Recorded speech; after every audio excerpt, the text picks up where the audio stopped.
We use a lot of things. Yes, we do. Oh, hey, those were the first words spoken for our 2012 Best of Chinlock. Welcome Joe. to WrestleMania 9. And these will be the last words spoken. Good night, Might be the everybody. giant Mulligan. No mulligan. This is what you get for just involuntary opening your fat face. Well, I'm not denying it. Ladies and gentlemen, welcome to the first Chinlock of 2013. It is the Best of 2012 Spectacumania, as I labeled it. I figured you wouldn't like it, but you're the heel. And So. Linda McMahon will be coming out anytime. anytime during the show, it could happen. So it's appropriate to have this show because I haven't watched wrestling in weeks. I don't know. Does she have the money to make an appearance? I'm sure Vince will give it to her. Why not? Yeah, it'll be fine. Well then, Brett, you're gonna have to be PG for this one. Oh, fuck. Shit. I hate Austin. So, who's ready for the first Raw of 2013 tomorrow? I am. Hopefully it's better than the last two Raws of I 2012. think I'm just gonna lay in a ditch and hope I die. But there's going to be that TLC match that you... Matt, can you tell me one more time what happened on the last Raw of 2012? Mae Young gives birth to Hornswoggle. No. Ah! But he was already born. You would think that. But there will be that TLC match, Brett, that you won't get to see because it's the main event. Yeah, and I'll be going to work, so... Yeah. Hey, just call it out. Just tell him it's first Raw 2013. The Rock's gonna be on. Just text the other manager. I'm sure she'll understand. It's like, hey, I need you to go in. I'm actually working with the store manager tomorrow. Oh, with the store manager? Well, I meant the other overnight manager. Just text her and say, I need you to be there until 11:30. And then I'll be there. Just walk in, pull the trigger, leave. Yeah. Or just tell the manager. Just tell the manager, like, hey, I'm car trouble. I'll probably be there by like 11:30, and then she won't question the fact that you're able to tell her that you not only have car trouble, but you know specifically when you will be fixed to get to work. And then I'll be driving to work in my Explosive car. diarrhea. I got explosive diarrhea, and I know it's going to end at 11:30.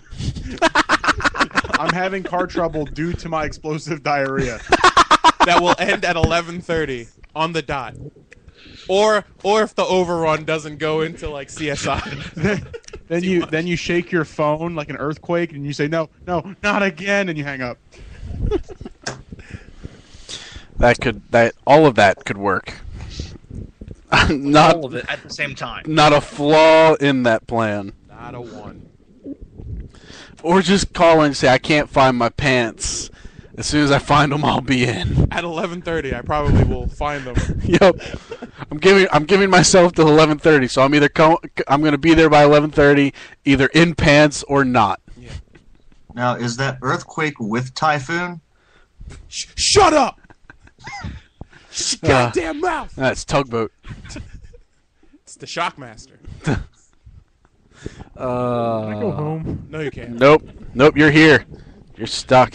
All right. So since none of us really want to talk about the past couple of weeks of wrestling, let's see. I don't think you want to hear it. No, I really don't. I could talk about Impact. Nope. We're good. We're fine. That's fine. Let's see what to start with. Let's go with best pay-per-view of the year.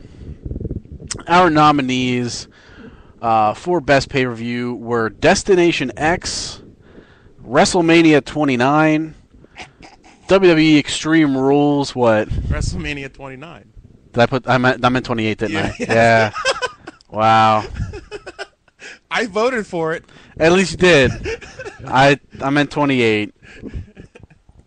Hey, what can you do? No, you just know what's up. I do. I know what's happening. Can't wait to see Triple H versus Brock Lesnar 2. No! And TLC. So, somebody tell me about Destination X. and Boy. why it's on won't be this me. list. Go ahead, Helmick. Yeah, didn't Helmick watch it? I know you and I He watched. did. I know you and I watched the main event. We did. Destination X, probably the TNA's best pay-per-view because it had the most surprising outcome, considering none of us thought that Austin Aries was going to walk out of there with the TNA title. Yeah, speak for Because yourselves. we all had our hopes on James Storm versus Bobby Roode 3, literal. Literal edition. And the build up to Destination X was great too, because you had the Destination X tournament that was resulting in the Ultimate X match. Now that match was a disappointment, but the build up was great. You also had Samoan Joe and Curtis Angle in another classic. Arthur Jameson Styles and Christopher Daniels had their last man standing match. With that And- fantastic finish. The fantastic finish where Daniels just completely steals the heat away from the crowd. And then you had Aries and Bobby Roode who tore the house down. It was a great show. It's my favorite TNA show every year. Well, they need to replay it over and over again on Spike. You know what it was Thursday missing? night. 52 times a year. It was missing one thing. That's a return match of Douglas Williams versus Mark Haskins. To hell, No, to hell that's with all right. you. Yeah. I don't see what the hit of Mark Haskins is. I thought he did a pretty good job. Yeah, If there was ever a need for a wrestler that claps, yeah. then he is that guy. Oh Well, look, god. he also lands on his head pretty good. No one lands on their head better than Mark Haskins. Oh god. No Except for one, maybe Selling Sabu. point. no one gets a crowd more out of a match than Mark Haskins. And they were behind Hey, him. all right, let's go, guy. Yeah, yeah, It was yeah. I was like, yeah, he's clapping. Yeah, we're into this guy. He's still clapping. Okay, shut the fuck up and wrestle. He's like, oh god, I'm botching it left and right. Let me just. Oh, no one. Douglas Williams. Oh, you it's, had our respect and now you lost it. yes, it's that way. Did you good day? WrestleMania 29, 8. Fuck, I did it again. Because I'm reading, like I'm looking at this thing, and I'm just like I'm looking at WrestleMania 29, and even though my brain is saying it's WrestleMania 28, my brain's just like, nah, it's right here, it's fine. I like WrestleMania 29. Yeah, it's my favorite WrestleMania. Oh, it's as good as 9. Yeah, almost as good as 9. Yes, 9 is a runner-up. WrestleMania 28 actually started off as a show that was looking to be, I don't want to say abysmal, but it was alarming at Tragic. yeah, at the beginning of that show, there were a lot of matches and their outcomes that we were just like, what is going on? It's like Huh? Daniel Bryan loses in 18 seconds. Big Show wins the IC title. Randy Orton versus Kane was Randy Orton versus Best match in Kane. the first 2 hours. It was, yeah. And then everything kind of turned around. When the Right- sun went down. What? When When- the sun went down. Yeah, everything kind of turned around. I mean, you had Undertaker versus Triple H was a phenomenal match. Jericho versus CM Punk was also very good. Rock versus Cena was good. I know Jericho and Punk was okay until you kept hearing Punk his face. Oh my God, that person. The Team Johnny versus Team Teddy match was actually pretty solid. Until Johnny Ace won. Yeah, but a lot of people knew that was happening, unfortunately. So I mean, but because of the level of those matches, it completely turned around the show and made it not only, one of the best shows. I mean, usually WrestleMania will end up on these lists every year because superstars tend to go above and beyond their usual efforts, and that's exactly what happened this past year. So I think the best match in the first 2 hours was the dark match. Oh, the tag title match. Yeah, the tag title match is pretty good. Did Great Khali win that? No. Oh, okay. So, No, because there wasn't a battle royal. Oh, okay. yeah. So, No, Primo and not Primo won that match. they did. Might have been the last match that they've won. Because they don't win a lot. I don't know, They really because, don't. I mean, I don't know. You're probably right. I can't Winning, remember what's anything that? else. What's what? What's winning? Oh, I don't know. Somebody give us a breakdown of Extreme Rules. There were rules, and they were very extreme. And yet no... Oh, no, there was one match with blood. Bum, ba-da-dum, bum, bum. There was one match with blood. Yes. So, anybody want to avoid the silence and actually give me some stuff for Extreme Rules? All right. Well, Thank Extreme you. Rules was the follow-up to WrestleMania, which has always been historically a terrible show. Everyone seems to be having WrestleMania hangover. The stories are, really lacking. But with Extreme Rules this year, you had a couple of carryovers. You had Sheamus and Daniel Bryan, who had the match that everybody wanted to see at WrestleMania. And then you had John Cena and Brock Lesnar, whose match was set up the very next night after WrestleMania.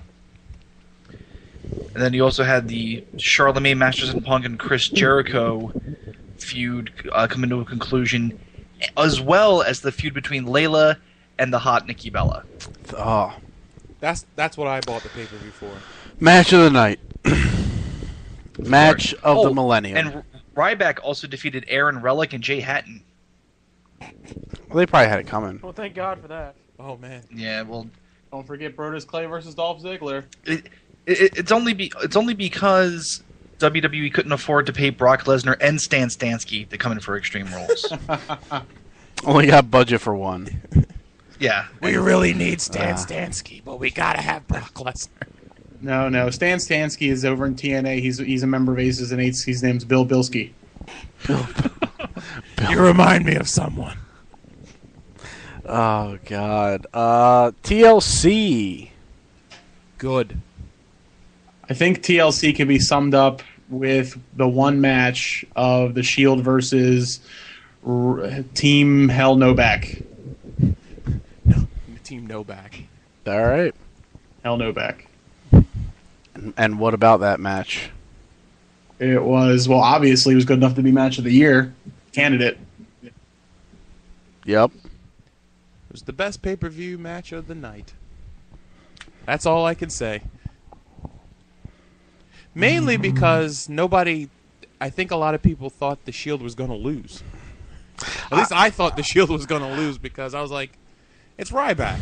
I And they had... were like, then you saw them, they win, and I was like, all right. They go. they won, and Ryback still, like, he didn't look weak. I mean, they... Oh, no. That's the one thing I was kind of, worried about, that they were going to make him look kind of, weak.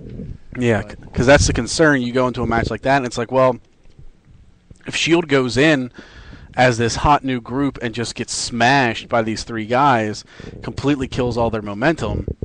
At the same time, if they win, it could hurt Ryback, seeing as how he's someone that CM Punk has had to cheat to defeat, and yet the Shield comes in their first match ever and just beats him, and that's it. Whoa. Hang on a second. Brad Maddox did all the cheating. Maddox. You know what? You're right. Brad Maddox. Brad Maddox. I'm waiting for him to be a member of the Shield. Is that weird? As the Mad Ox. Yeah, his name's Mad Ox. Brad Maddox Maddox. Yes. He It's is. funny because there was a promo on Raw where CM Punk got his name right, and then went back to calling him Mad Ox. So I thought that was hilarious. He's like, I have no affiliation with Brad Maddox. So I don't know. I don't have any affiliation with Brad Maddox. Thank goodness you corrected yourself. Yes. Yeah. But no, TLC was actually another really surprisingly good show. TLC Yeah, is I mean, another show that they just kind looking of at the throw card, away it's pretty here. stacked. Even Eve versus Naomi was a 5-star classic. I'm kidding, but Well, as far as the you had the Divas match Shield goes, and Team Elno and Ryback. You had Antonio Cesaro versus R-Truth. That's Cicero. 3MB, of course, is always a nice addition. Yeah, screw Wrong. the screw the Show. Brooklyn Brawler. Oh, you fucked the Brooklyn hell? Brawler. You had JTG on the roster, and you couldn't No, even you throw him didn't. a bone. And you already had the wrestled that entire night. arena screaming for Zack Ryder. Yeah, I would have taken Zack Ryder or JTG, but they gave you the Brooklyn Brawler, and no one reacted. Nope. And the number one contenders tag team tables match was pretty good too. So You would think, going back to that, you would think they would have reacted because his name has Brooklyn in it. And they would have said, "Oh my God, his name is Brooklyn Brawler. We live in Brooklyn. Yay! We're from there." Like, bring out Zack Ryder, you jerk. He should have worn a Nets jersey. That would have got him over. I don't know if he did. Probably He did. Yeah, he did. Oh, wait a minute. Still, I nothing. mean, that didn't help? Nothing. No. Maybe if he I'm came out out of with ideas. Beyonce. I like how they got it so wrong with the Brooklyn Brawler, yet the next night in Philly they got it so right with Tommy Dreamer. Yeah. I would have also taken Tommy Dreamer. Tommy Dreamer came out there, and that arena went apeshit. You would have thought it was The Rock. Well, he is Philly's answer to The Rock. Yes, Tommy Dreamer can only equal The Rock in Philadelphia. We've been to Philadelphia quite a few times. That's pretty much Yeah, that's about right. That's pretty accurate. That's Mayor Tommy Dreamer to you, sir. You're right, Mike. Actually, he's got to be an upgrade to what they have now. Yes. I'd But vote for him. as far as our winner though, our pick this year for best pay-per-view is Extreme Rules. Card was way better than anyone would have expected for a post-Mania show, as Helmick It said. was way better than it had any right to be. Yeah. So it ended up becoming our favorite pay-per-view. Though I kind of feel like it was close between that and TLC, because I mean TLC came in late. It was the freshest one in our minds, and it was really fun to watch. And it was after that horrible Hell in a Cell paper. Yeah, Hell in a Cell fucking sucked. But this was a good redemption. So hopefully they carry TLC into the new year as far as pay-per-views go, and Royal Rumble is a big deal, or is just as good. But yeah, Extreme Rules, our best pay-per-view of 2012. As far as the fan vote goes, Extreme Rules was also the fans' pick for best pay-per-view of the year. You Thanks, guys are fan. overlooking WrestleMania 29. Huh? I know they were. I think if anybody were to ask me at the beginning of the year that my favorite pay-per-view would have been Extreme Rules, I would have lost so much money betting against that. You're on, asshole. Quick, get in the DeLorean. All right, let's go from our best to our worst here as we jump to the worst pay-per-view category. Our nominees are, What'd you say? Bound for Glory. Bound for Glory 2011. Worst pay-per-view of 2012. Worst pay-per-view of the year, our nominees are Hell in a Cell, Elimination Chamber, No Surrender, and No Way Out. Boo! Boo! First off, there's Pick all of always a them. way out. There's a lot of no's in that worst. Yeah, for No Way Out, category. there's a way out. You change the channel. Yep. Yes. Yes. But what if your TV channel up button breaks and the remote control breaks? Well, then you break your TV and you run into your backyard screaming. Yes. You change No Way Out to Elimination Chamber in Europe. There you go. Or Mega Drive, whichever you prefer. Jesus. Let's see where we want to go with. Hey, Helmick, you want to tell me about Elimination Chamber? It's your favorite pay-per-view. Oh, well, we all know how much I love the Elimination Chamber. Yep.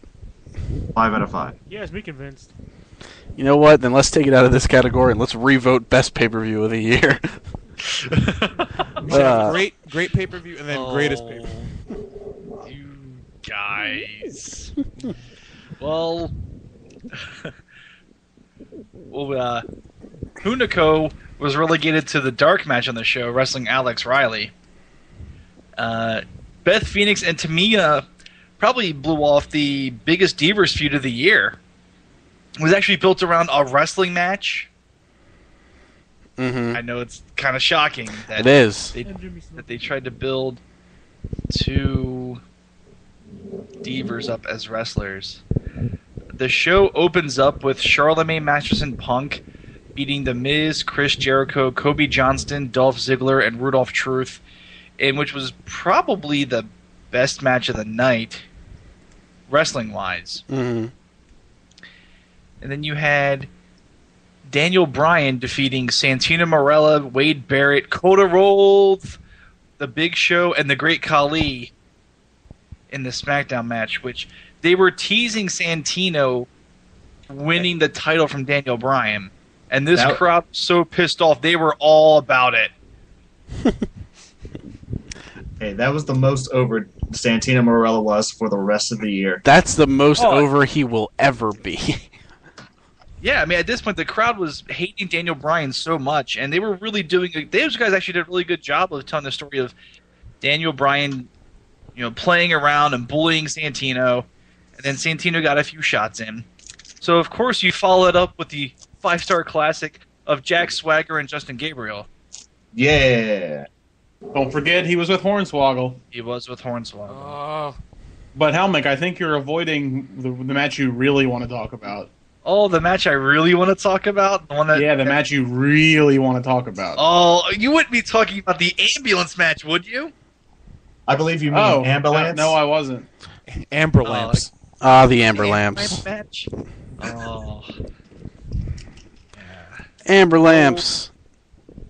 The good old Amber Lamps match between Juan Cena and Kane. Yes. The build up to this, with Kane reading John Cena's mind and making John Cena make out with his best friend's girlfriend, and Kane threatening John Cena. can I go home now? Beat him up so bad he will never wrestle again until he wrestles The Rock at WrestleMania. That's verbatim what he said, too. Exactly. And the fact that the show is called Elimination Chamber, you have 2 Elimination Chamber matches on the show, and that is your main event. Oh. But hey, It's great. I John kind of Cena's liked good. it. Oh, fuck you. It's Nobody great. liked it. Don't tell me what I liked. Okay, maybe you liked it. No, I didn't. Hey, how about we talk about Hell in a Cell? Who wants to hear about Hell in a Cell? Come on, you don't want to hear about Randy Orton versus Alberto Del Rio, number 27? Oh man, Sure, that wasn't No. 36. Or it could be. I- Oh God, it I could be get them- 36. I get them confused. Maybe it's 42. I don't remember. There's so many Orton Del Not a Rio single matches. prime number was mentioned in that set just now. 21. 23. I believe 23, that'll work. I believe it was just It was a horrid pay-per-view Yeah, I mean, you had that match, with which one Hell in a Cell match. yeah, you had Randy Orton versus Alberto Del Rio, which no matter the quality of the wrestler, it was just they had wrestled so much on so many pay-per-views and so many TV shows. It was just it was the match to put out first because just get it over with.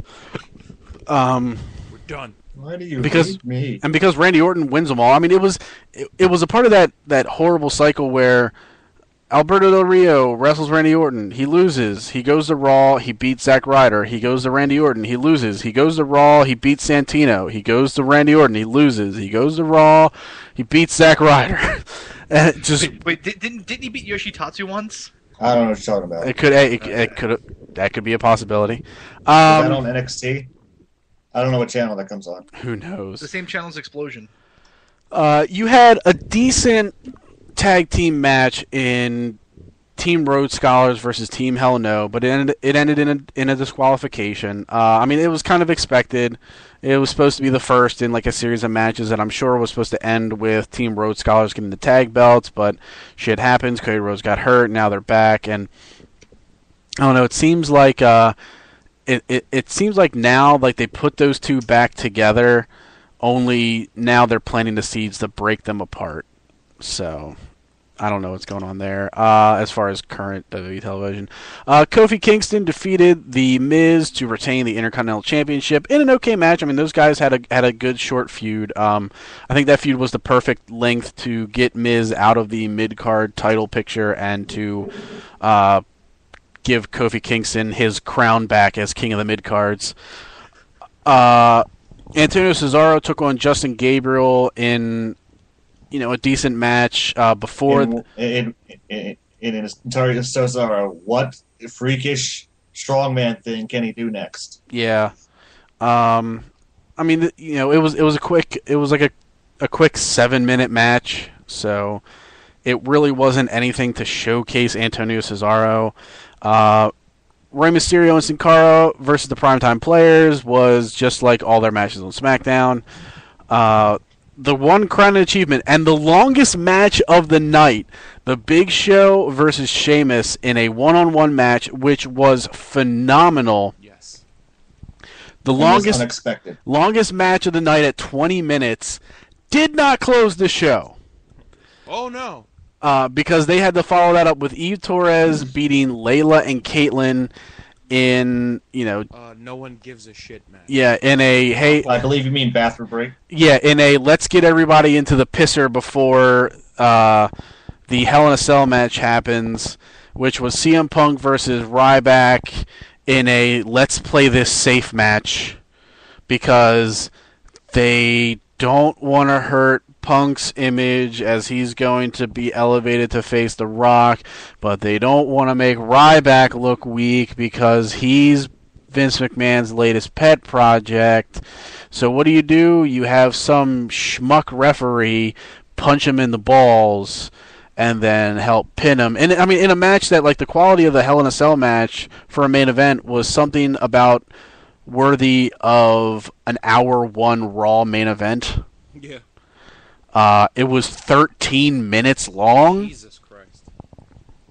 December to remember? Remember?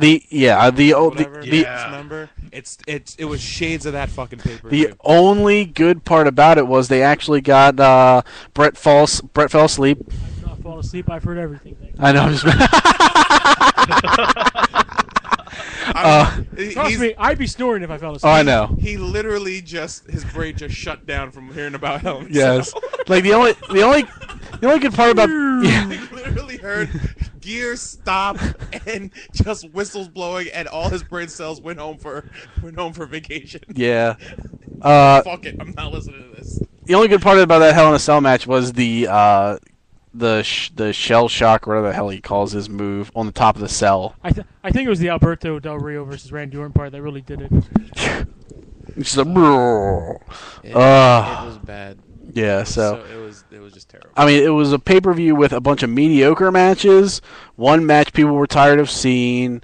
A match that should not have been in a Hell in a Cell, and a match that should have been the main event, not the main event.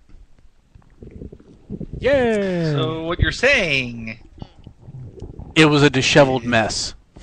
Yeah, that's what I thought you were saying. Yeah. All right. So, hey Tim, how bad was No Surrender? So bad that it made Helmet quit TNA forever. That is true.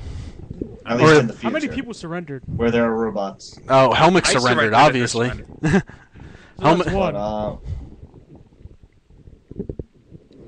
Okay, but the No Surrender, you have the end of the Bound for Glory series. You got Hardy versus Joe, where it was kind of like a rematch from the past Impact because they had wrestled there, and that's how Hardy got into the Final Four.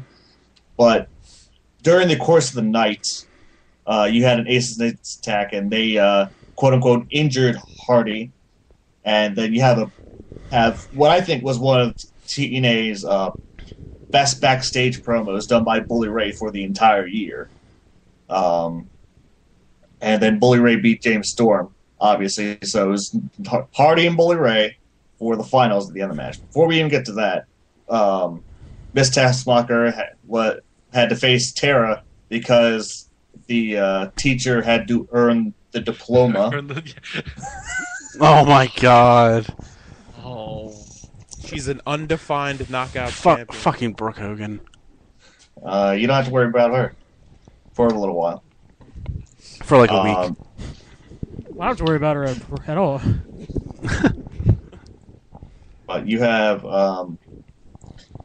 Sanjaya versus Sanjay Dutt in a match that was built up from Destination X, where they were pretty much fighting at the top of the Escalation X match, where the build up for the match after that was I think a week.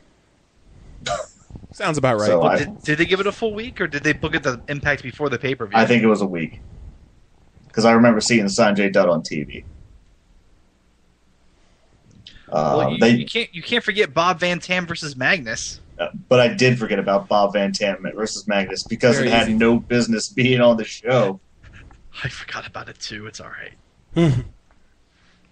And then you have the best match on the show with the Casuals versus Styles and Angle, where Casuals win, and that was probably the best match of the night. That's the end of the pay-per-view. I wish it were at the end of the pay-per-view. What are you talking about? That's how it ended. Okay, I believe you. All right, Helmet moving gets on. back to watching TNA now. Yep. No horrible surprises awaiting me, that's for sure. Nope. Not one. Because the Howard feed cut it in half. No Cirque du Soleil championship for you. No. That certainly won't be on Impact. No, that would be the dumbest thing ever. Who would ever want to do that? Oh. I'll give you a hint. He's addicted to meth. Oh, Do you want another hint? Josh Hamilton? No. Merit. No. Another hint. His brother hunts ghosts in his own house on YouTube. I got it. It's Jeff Jarrett. And eats a lot of grapes. Danny Bash. Oh, wait. Hey, no, the Great Pimp gave it to me. The what? Doug Basham. Are we talking about one of the Jinx brothers? No. No, we're not talking about one of the Jinx brothers. Okay. He debuted in the after the Butthole of Doom match. Actual name.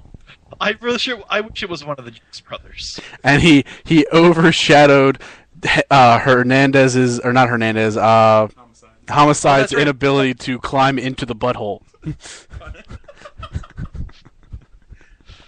very hard to climb out of that butthole. Yeah, I think I know who you're talking about now. Shannon Moore. I hate that guy. No. Do you give up? Oh, right. It's Fine. Jeff Hardy.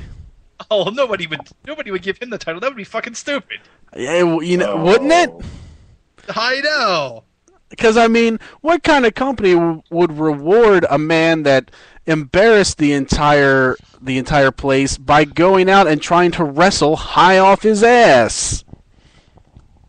Jake the Snake Roberts. And why would they reward someone even after that happened and the guy wouldn't go to rehab? Because they didn't get him his coke. That company must have fired him. Oh, no. Oh, Because in TNA, you can fail upwards. yes. Just That's like okay. politics. That's okay. You can just take DDP yoga and you'll be right back on your feet. Yeah.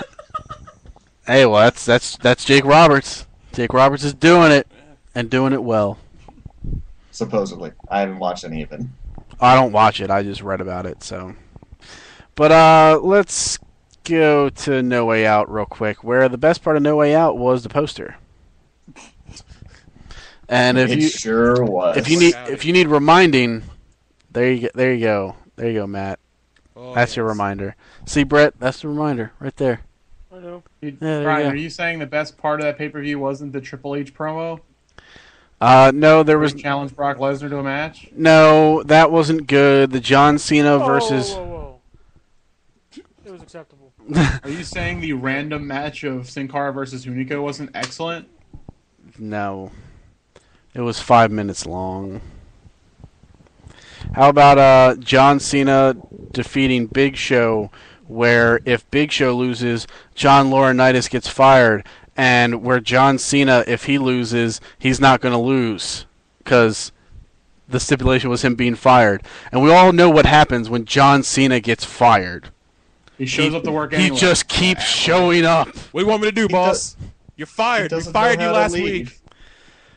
Ryback beat Dan Delaney and Rob Grimes. Oh, man. Oh, grimy.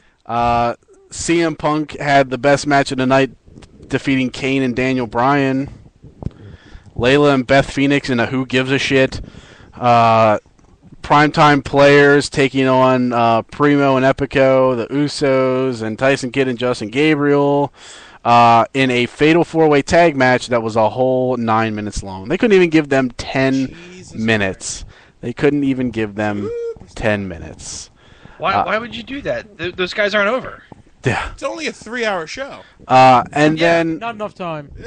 It's not like it's Raw where you have the 3-hour show and then a 15-minute overrun.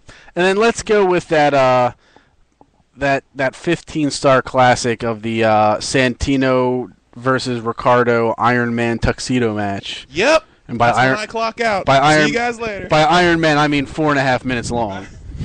Hey, Yep. don't forget Brodus Clay versus David Otunga. Yeah, where David Otunga, where Brodus Clay couldn't even beat Otunga, he got counted out. Yep. And that is a damn good reason why No Way Out is our worst pay-per-view of the year. And Hey, it's John Cena, all his best friends came out to come help him. when he doesn't help any of his best friends. Well, he helps 'Cause them he's- after He's the a Great. horrible friend. He is Hey, I a don't real get that role cage. model. So raise the cage. He helps all of his friends always. Yes, no, God, Brett He just challenges his best friends to matches for the championship after they just finished wrestling one. He's great. Yep.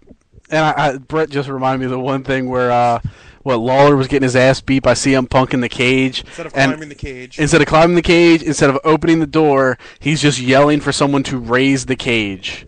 Hey, stop it. It's like, hey, you stupid ape, I feel just like- climb the I wall. feel like the WWE writes. You call him a primate.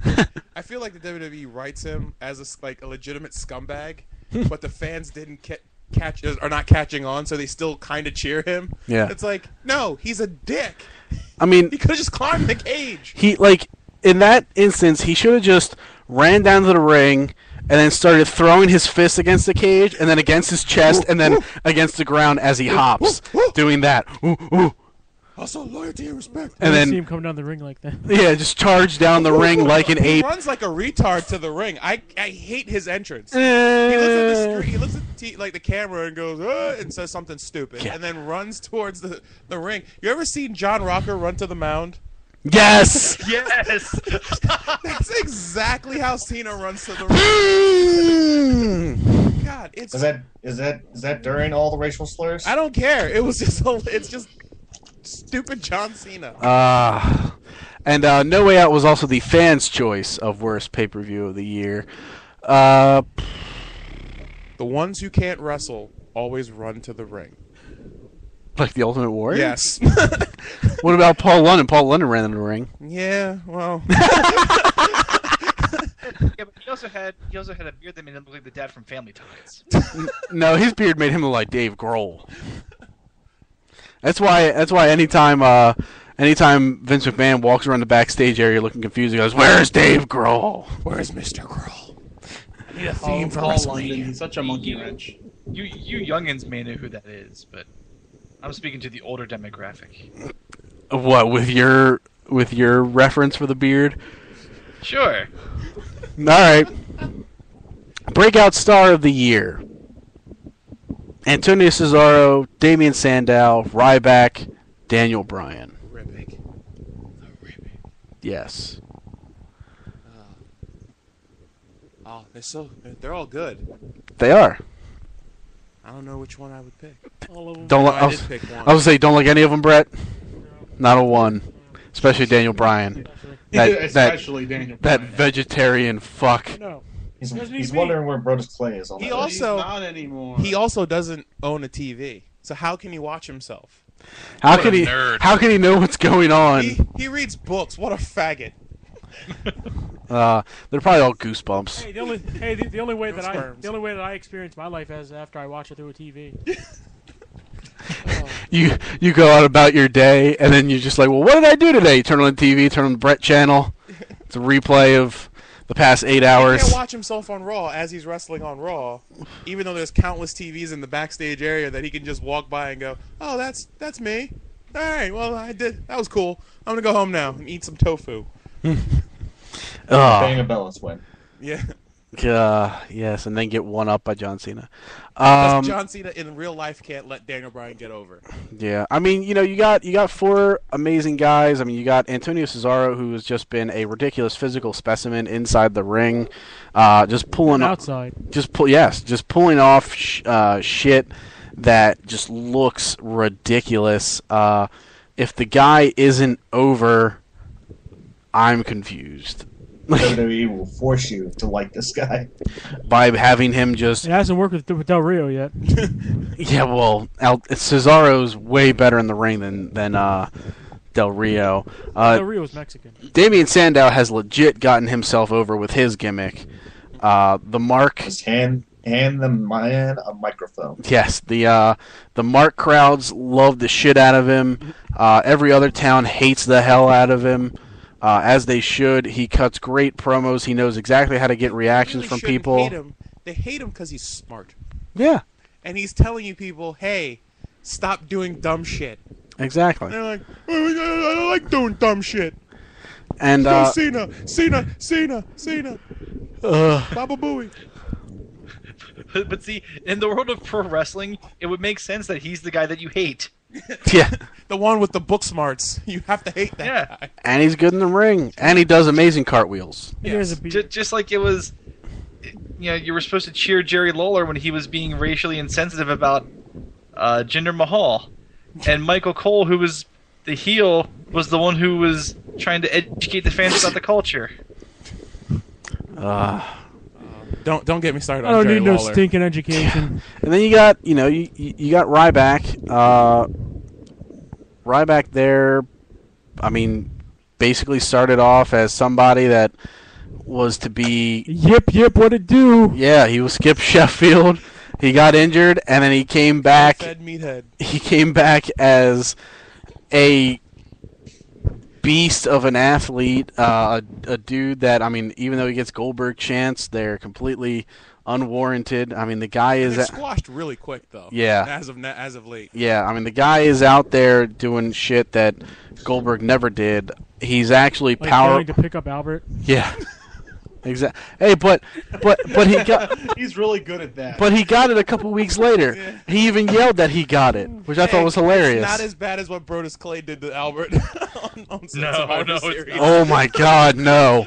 Holy I shit! give Ryback a reprieve on that. He basically slammed Tensai's face into the mat. I still enjoyed the fact that he picked him up for that a month ago, and he just yells into the camera, "I got it!" and then he hits him with the shell shock. I thought that was funny. But I mean, the guy has grown in front of fans' eyes. I mean, the guy came in. I think he needs a spear though. He needs a spear. And then a jackhammer. I was gonna say maybe a jackhammer. And more pyro. Yeah, give him a Batista bomb. Give him a Batista bomb. Change Yeah, the name to Bill. give him actual pyro instead of just a boom. Boom. Um, And you know what? Those Feed Me More champs, they're piped in.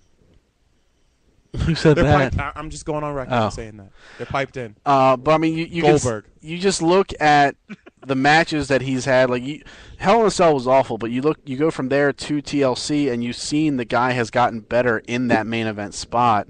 And I like his drive. I like the fact that he goes on radio shows and goes, "I want to be bigger than John Cena. I want to carry this company.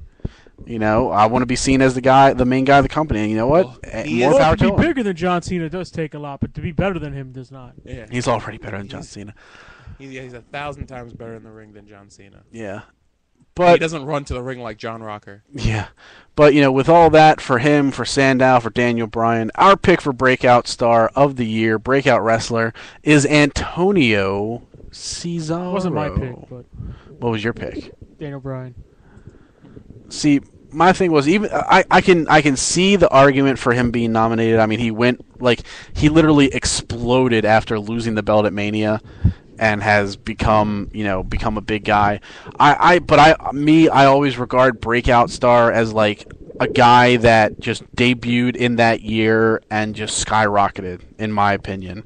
So, I mean, Daniel Bryan was already a guy that we liked and respected and was over to a degree. Like, he was over, but then he just boom after he lost in 18 seconds. So, I mean, that's the real shocking thing, because I would have assumed that he may have faded to obscurity for a little while. Yeah.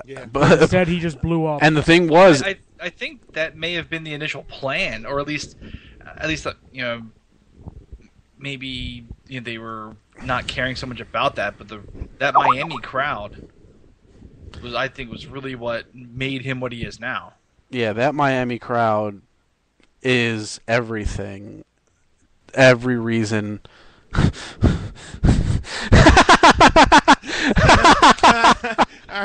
Good job, Howard. Yeah, I figured that was relevant to the conversation. The memegeneokerlund.com.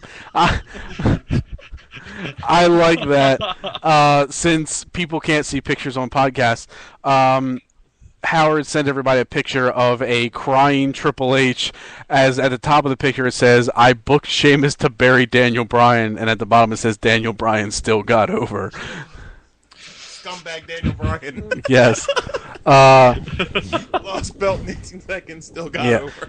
And I mean, like, after he lost that belt, the rest of the night, Miami was chanting yes. The crowd on the next night on Raw. Oh my God, that was like.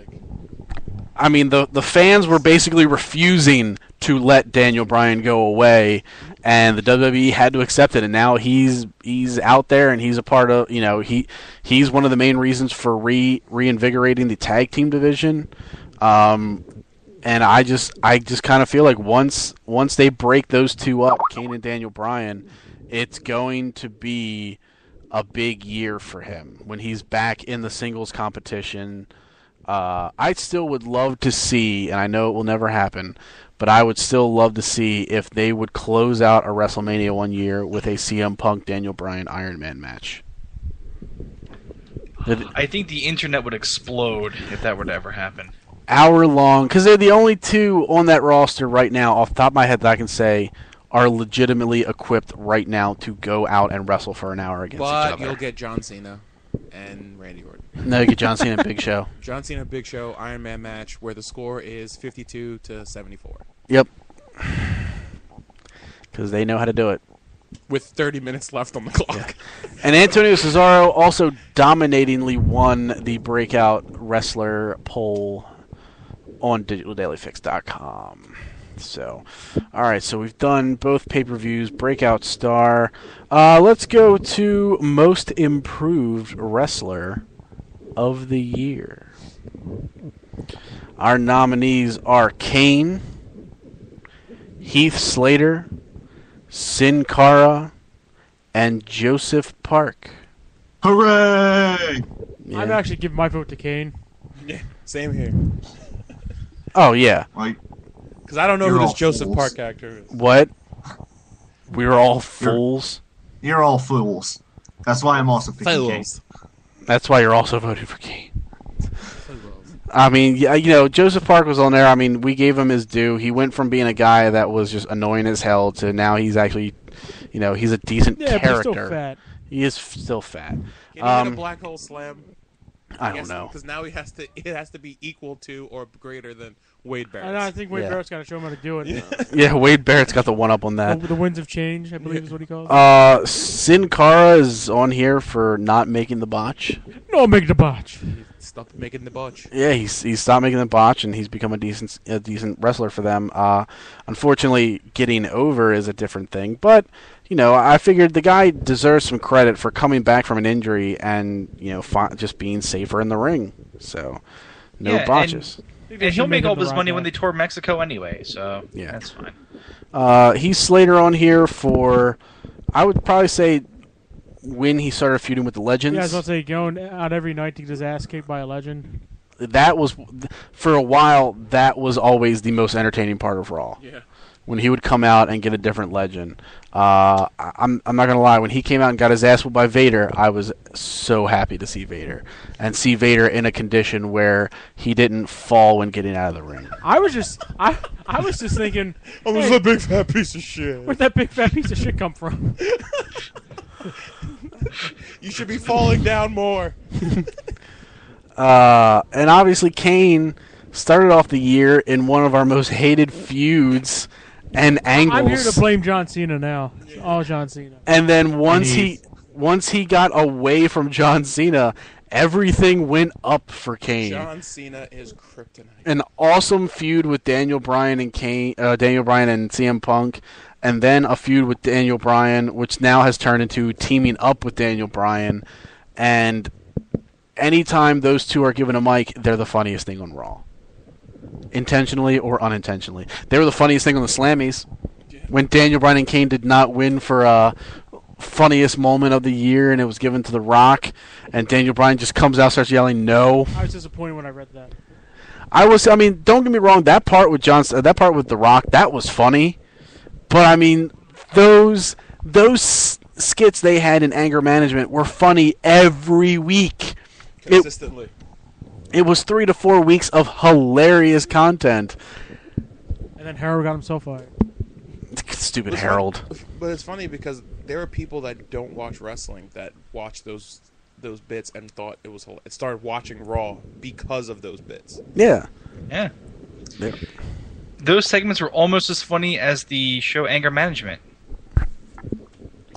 I'm sure. Suck you! Whatever it is, I'm sure Anger Management is better than 2.5 Men. I don't know. I've never seen a full episode of either.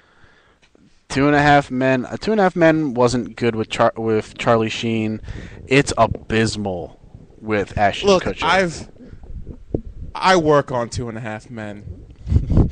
It's filth. Don't watch 2.5 Men. It's not good for your mind.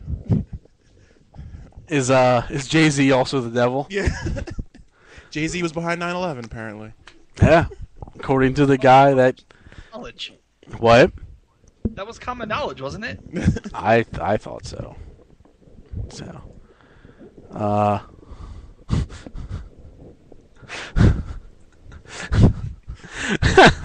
I'm sorry, I looked at the other meme. Our winner for Most Improved Wrestler of the Year is obviously Kane. And where is it? It's somewhere here on this. Hey, here it is. Here's the fan poll. Also, Jesus. Kane. But hey, somebody voted for Heath Slater. That's always good. So good for him. Well, we I'd call like him an that idiot. person. You'd like to meet just one man. Sorry. just one man.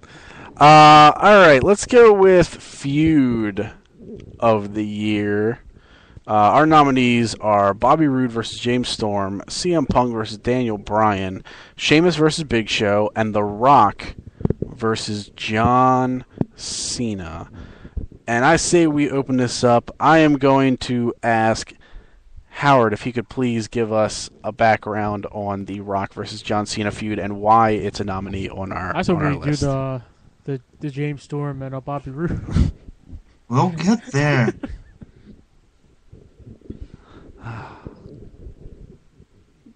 Can't take you anywhere. all right, Howard, it's your turn now. But meanwhile, I can take you everywhere. I think Howard's dead. Yeah, I'm dead. It took me about 30 seconds to realize I had it on mute, and I don't know why I did. All right. No, my girlfriend came up and was talking to me, and I just forgot to unmute it. Did you tell her I said hi?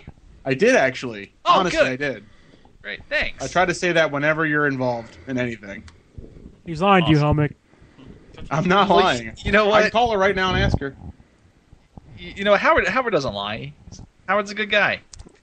And if he did lie to me in this instance, I would appreciate it because at least he's looking out for me. Go eat a dick. Jesus.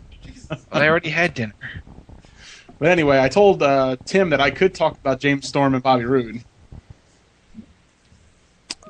But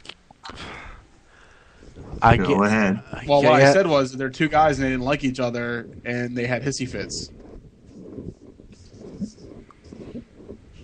Anyway, John Cena and The Rock, it was a feud a year in the making, and I think they made the best of it with Rock's restricted schedule and just John Cena and The Rock's natural charisma and actually being good at insulting each other. We got a lot of memorable moments. The Rock concert, The Rock's constant via satellite insulting of John Cena, and it all culminated into a pretty decent match at WrestleMania. There was a lot of hype behind it, and I think it paid off big for them in the end. Yeah. So I think that they made the best of what they could with a match that was a year in the making. Mm-hmm. It was the Miz's fault, really, but I think it turned out pretty well. Yeah, I mean, with that match, I always look at that match, and to me, I just got the feeling that The Rock was out there to try to put on, The Rock realized he was in the main event. The Rock went out there to try to put on the best match that he could, and I literally, there were several moments where I looked at it and I just thought John Cena was sandbagging in that match. Like, there were certain moves that he I just... felt that way, too. That's just actual John Cena. You're not... But It may look like he's not trying. But or not he doing is like, anything, but I've seen him step up in matches. I saw him work harder in a match against John Morrison than he did in that match against he The has to Rock. carry Morrison. What the fuck is going on? Apparently, John Morrison was pissed off at that last comment. Apparently, John Morrison just entered whoever's room that was and just fucking took the mic and destroyed it. That ain't no make Starship Pain on the mic. What? Son of a bitch. And he hits it. Yeah, he did. He actually hit it and it looked decent. Yeah. That's why we heard it.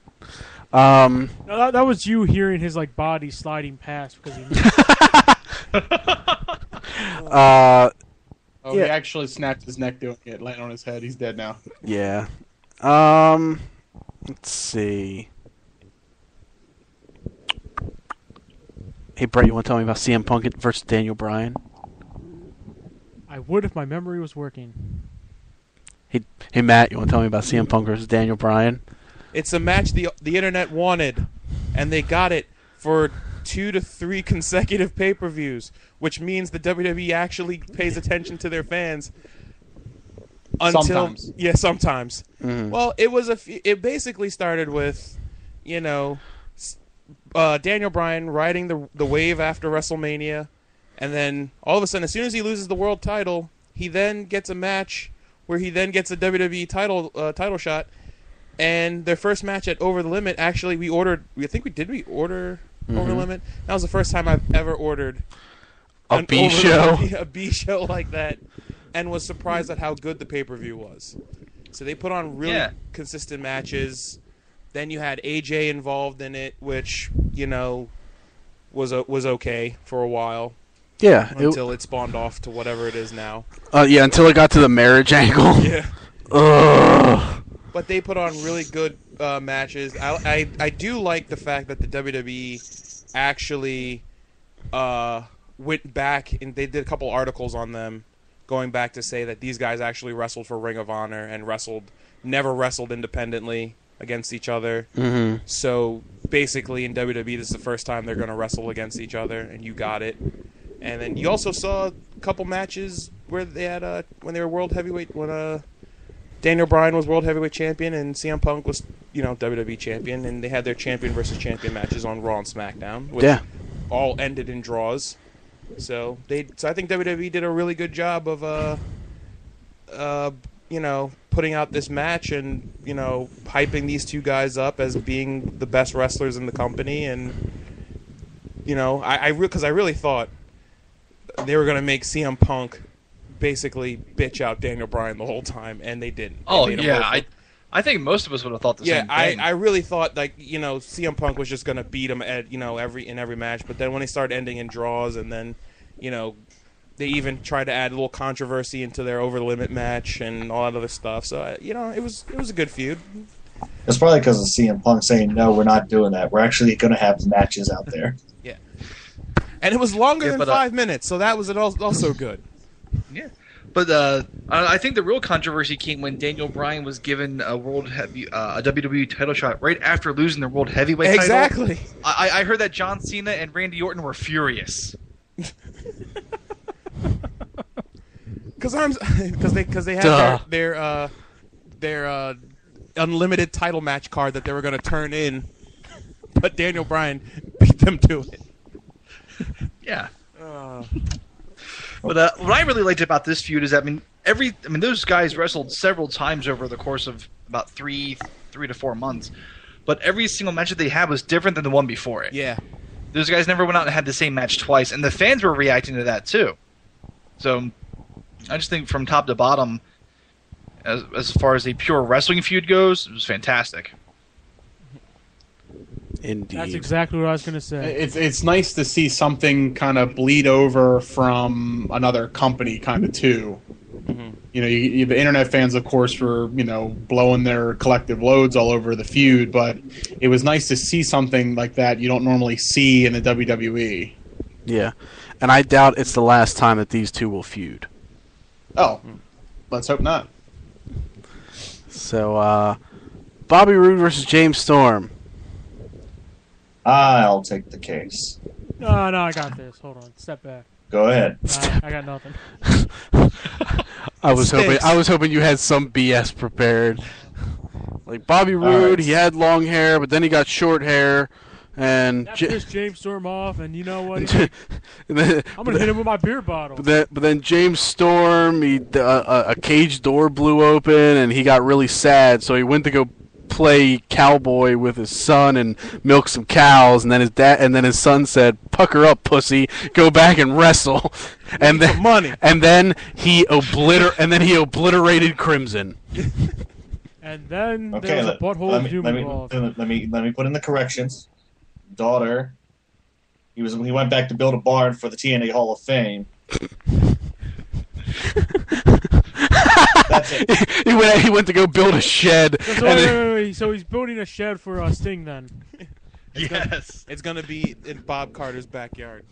That's okay. There's rafters in the shed, so that's where Sting's gonna be. Yeah, there's rafters in the shed. That's his weekend home. And there's glass crates there's like glass cages with scorpions in them. He's got one of those dugout holes where the players put the bats in. He's got a whole thing for that.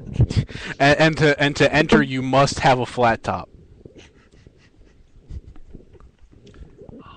This is so much better than WWE's Hall of Fame. Do I also have to have face paint on? No, you just you gotta have a flat top. And if you don't have one at entry, no, it doesn't matter. This is honoring the career of Sting, not now Sting. This is honoring the career, and James Storm. Nope, James Storm likes to remember Sting as Surfer Sting. So to enter, you must have a flat top. But if you don't have a flat top, you can go to the complimentary barber chair over to the right and get a flat top. Cut by Eric Young. Oh Jesus! Ooh. So there you that's go. the feud of James Storm versus Bobby Roode. But it didn't stop there actually. I think At No Surrender, it actually picked back up because Bobby Roode had interfered in the match between him and Bully Ray, where he pretty much screwed the shit out of James Storm. So that feud reignited into one of TNA's best, probably its second best match for the year, where Bobby Roode and James Storm had a street fight. It was bloody. It was awesome, and that's it. It's better than their lockdown match. Yeah, this feud I thought was really good. I also think that Then you remembered it was Austin TNA. Aries catching fire the way he did kind of put a damper on this feud. Well, Like, winning really- the title also did that. Oh yeah, it made everything feel so secondary at that point. Well, everything TNA should feel secondary. Aw. Cut him some slack. God Even damn a retarded squirrel will it. find a nut every now and then. Mother of God. Yes, I called TNA a retarded squirrel. He did do that. Sure, they're not like really more like a half-dead squirrel that can't move, probably paralyzed. Genetically altered squirrel. And then are you Oh, come on. It's not like they made Jeff Hardy the world champion or anything. Never happened. Give him a break. Are you anything else to add for Bobby Roode, James Storm, or should I move on to Big Show Sheamus? I'm okay with talking about Paul White. All right. So you can credit this feud for completely redeeming Big Show's heel turn. You mean his heel turn against John Cena wasn't good? No, it wasn't. It was seen from a mile away and had me yelling at the TV. had me yelling no at the TV just because it was so obvious, and I was hoping WWE would realize, man, a lot of people are going to see this coming. Let's do something. Let's do something fresh. No, they were like, try again, dumbass. Just like somebody raised their hand and said to Vince, like, won't a lot of people see this coming? And then Vince yelled, they'll only see what I tell them to see. They see nothing. They see nothing. I am all. I am their god.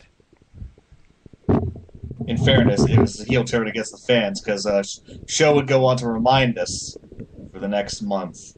Oh yeah. He would whine and bitch and moan and talk about his ironclad contract, and no one gave a shit and whatever. But now he's come out and he mixes it with just a pissed off, angry giant to being a chicken shit, and it worked. It really did. I mean, it really did work. But the whole beginning of the feud, it was actually, I think, leading into Hell in a Cell, it was the only match that had proper build-up over weeks. And the thing is, it wasn't expected to have, any promise at all. Yeah. I mean, they were pushing this feud every week. I mean, it started off as Sheamus kind of joking around with Big Show, and Big Show demanding that he be taken seriously, and then... Well, they did have a debate. And Big... That's how you know it's serious. And I loved Big Show's reaction of, like, this is stupid. That was awesome. Turning Big Show face for me. Yeah. I do like the fact that it then turns into Big Show saying very racially horrid terms to you ginger snap, you ginger snap, or you potato eating Irishman.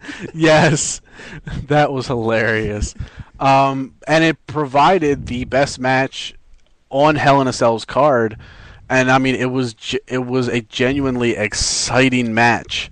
It was built up, and the way it ended, I mean, when Big Show knocked him out after a second knockout punch and won, I mean, I was just like, all right, spoilers, good job. And they proved to have a good follow-up match, even though I didn't like the finish to the TLC match. I don't like the whole giant chair smack pin. Yeah, that was stupid. But the build up to it was good. And it's a feud that looks to possibly continue at least for a couple weeks, so possibly in the Royal Rumble. Though I think I really like the giant chair. It was funny, but I mean, just funny that the fact that was the end, though. I know, but it made me feel like I was watching a Looney Tunes cartoon. Or WCW. Or just playing No Mercy when you pulled out giant ridiculous weapons from the crowd. Yeah.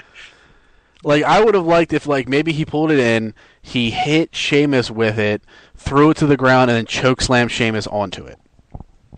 That would have just sat on the chair. That would have been fine too. Yeah, but it was a really good feud to end the year with, especially with CM Punk getting taken off the last card of the year and having the knee injury. So that was really solid.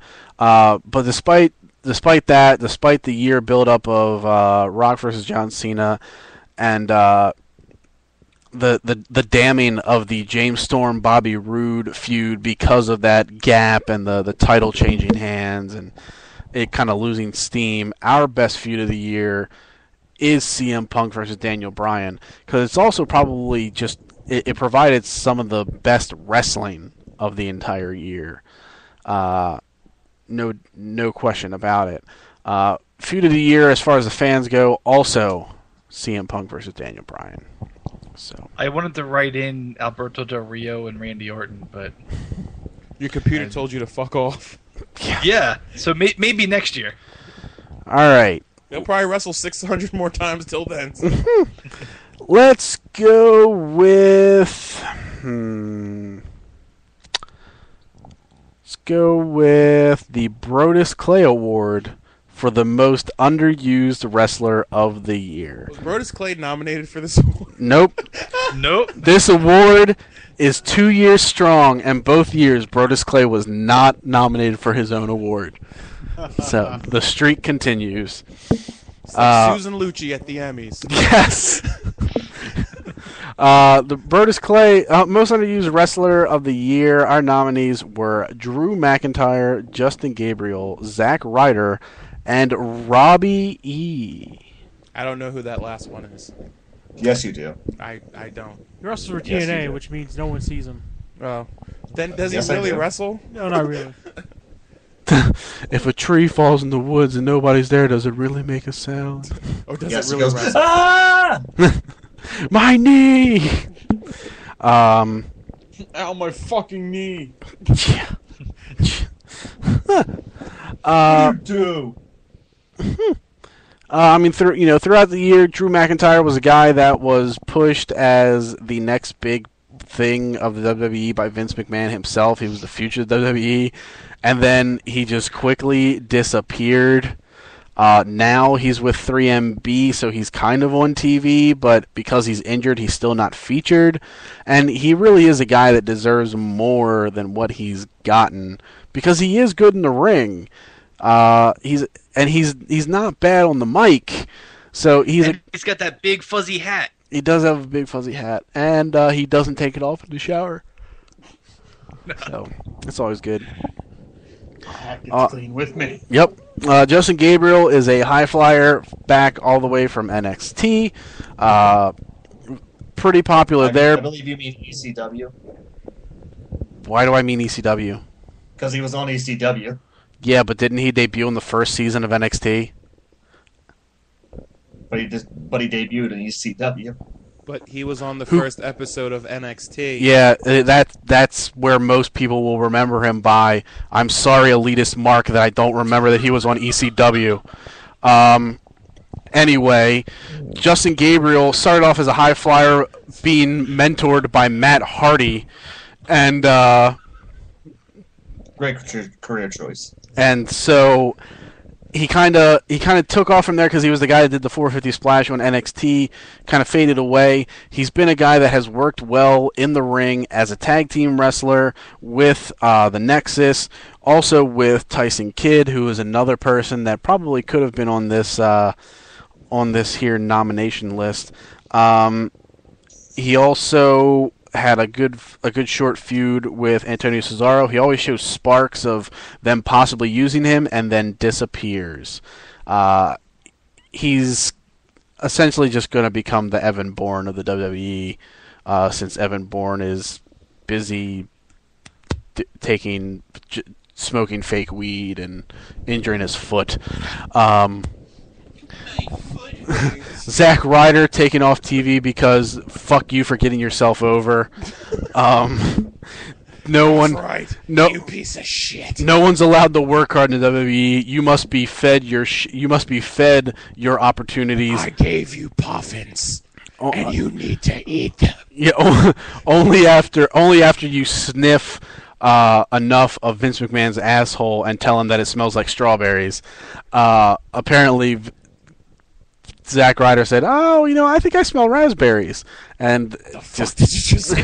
yeah, Vince McMahon doesn't like raspberries, and Zack Ryder didn't He's know allergic. that. Zack Ryder didn't know that, so he was taken off TV and damned to hell, and gets beat to shit, and gets raped by Kane, and thrown off Titantrons, and chokeslammed through pallets, and can't even get put on a pay-per-view when an entire He was arena the Kenny chants his of- name. He was the Kenny from Raw. Can't even wrestle in front of his own hometown in Long Island. Nope. Just entirely denied. And then Tim can give the details on Robbie E. Robbie E is a talent that's deserves a lot more credit than he deserves. Okay, he's a young dude. He's solid in the ring. He's got solid mic skills. He makes Rob Terry, who sucks, relevant. And he was TV champion this year. He was also in the Bound for Glory series. Sure, he only had 5 points, but they were very important 5 points. He beat As Jeff he was Hardy. yes, because he beat Jeff Hardy. So by default, Robbie E is the world heavyweight champion. I don't think it works that way. Plus, there was the one thing that really put me over for him was there was the Hogan selection for facing the champions, and him and Robbie T made the best argument to face the tag team champions during that night. They did actually Yeah. saw that backstage segment. Yeah, to me, Robbie E's always been one of those guys who got saddled with what could be a really simple, easy, cartoony gimmick to mimic the Jersey Shore, and he's made a lot more out of it. And I actually enjoyed his TV title run because he was pumped up to be. He was happy to be the TV champion, and nobody else seemed to care about that title. Yeah. I know Dion said he was going to defend it every week. That lasted like 3 weeks. The one thing is just don't ever put him in the X Division again. Yeah. No, he's not an X Division wrestler. He's not. And I'm glad they realized that. But with that being said, Robbie E is our underused wrestler of the year. Ooh, he wins something. So that's always good. Robbie E. Uh, Robbie E. As far as, let's Doesn't see. deserve what he deserves. You're not on the list. Apparently Impact.com's been doing a weekly show with him and Robbie T called The List, where they ask various wrestlers in the backstage, questions on the list to be on the list. All right. Brodus Clay Award winner for our fan poll was Drew McIntyre. Drew! Kelly! Kelly. All right. Donkey! To move forward with our Brodus Clay Award, we are going to move on to Worst Match of the Year. And our nominees... Alicia Fox versus The Roster. Just Alicia Fox. Yes. John Cena versus Kane in an ambulance match. Amber Lamps. The Santino Ricardo Tuxedo match. Johnny Ace versus John Cena in a no DQ match from Over the Limit with the biggest I saw that coming heel turn. And Chris Louis versus Gunner. Oh, well, Yeah. I know what got my vote. Because anytime you make Gunner the workhorse, you I now know who Gunner is. Because of that match. That poor, poor man. yes. We talked a good bit about Santino already. We made our gripes about John Cena versus Kane in the ambulance match. John Cena versus Johnny Ace was it was that match that you didn't give a shit about the entire time because no matter what fan service they give of John Cena or Johnny Ace is getting beat up by John Cena, you knew it was not going to end with Johnny Ace losing already. And then as soon as Big Show appeared after being fired because he cried on his knees in front of Johnny Ace like a blubbering baby, he came out and he turned heel because he got in his ironclad contract. I just like the fact that match, even though if the outcome is obvious to the fans, you really shouldn't make the match play out so obviously, and that's what they did. There was parts of it where he's not going to pin him. He could just pin him right now and end the thing, and Johnny Ace is gone. No, there you go. He did that. He did that. She's playing up to the crowd. Especially when John Cena is supposed to be the paragon of all that is good and right with the world, and you have him going through pulling out all these bully tactics. Meanwhile, he's wearing a Rise Above Hate T-shirt, and they have the that anti-bullying campaign. Why? That's one of those types of matches that makes you embarrassed to watch wrestling. And you go around and you close your blinds and your windows, and you hope that none of your friends or family who don't watch wrestling walk into the room. Yeah. I'm waiting for the time WWE writes, I don't care which character does this. If it's Zack Ryder, Dolph Ziggler, I don't really give a shit. If somebody comes out and has a whole shoot promo on how John Cena is a terrible role model for children, and I would record that, I would DVR it, I would do everything possible to watch that over and over again because he is a terrible role model for children. The only really positive thing he does is the Make-A-Wish Yeah, stuff. that's the only thing, and I give him a shit ton of credit for that. Yeah, and for that, I can never fully hate him. I'm he does so much for the. Because there's times when like you said, there's times when I go fucking John Cena, I fucking hate him, and then you see some cancer kid come on, it's fuck. Yeah. Damn you! Yes. I feel like they know when fans are going to turn on him, and then they just show one of those fucking videos. It's all right, throw the cancer kid out there. It's like, ah! Son of a bitch. That's adorable. But I mean, that match, John Cena versus Johnny Ace, I mean, it's not the fact that Johnny Ace won. I mean, that's fine if you want to book it that way. I just, like, there were different ways that I felt could have been, like, a surprising or, like, a more talk about way. Like, for instance, like, say if, John Cena, he's whooping the hell out of Johnny Ace, he's throwing him in and out of the ring, he gets him out of the ring, he's throwing him in the guardrails, he rolls him back in the ring, he jumps up on the apron, he looks around at the crowd, and he's smiling and doing his jokey thing. And then, as one big turn, why don't you have Michael Cole just get up out of nowhere, run up, and pull him off the apron, and he goes flying it through a table. Yeah. Like, he's just pulled and just jumps, like, into a table, and then he gets rolled into the ring, and Johnny Ace pins him and wins. And then you can have the payoff next night on Raw, where you can have Michael Cole get an FU or attitude adjustment or whatever it is. I mean, like, that would have made sense, because What about Johnny Ace's, like, uncanny imitation of Booker T? Which was the highlight of the match, by the way. Yes. Yeah. Oh my God, that was so funny. That really was like the highlight of that entire match. 5 time. Oh my God. So I mean, God, not a single Ace Crusher was given that day. No, it wasn't. And I mean, and that's why it's our worst match of the year. I mean, Jesus Christ. I as bad as that match was, mm-hmm. Chris Louis versus Gunner is pretty fucking bad. It is, but it was an opening match on an Impact. This was the main event of a pay-per-view. I know, but it doesn't matter because it didn't win the fan poll either. Because Santino Marella and Ricardo won that one. I luckily didn't get to see this match. But I read all about it. Chris Louis versus Gunner? I didn't see that one either. Oh. You didn't see the Santino one? I did not. Good. Oh, well. I did see that one. There's an episode of Botchamania where you can see that Chris Louis versus Gunner match. Yeah. In its entirety. In its entirety. Keep that in mind. Let's move on to good things. Let's talk about best match of the year. Chris Louis versus Gunner. Yes.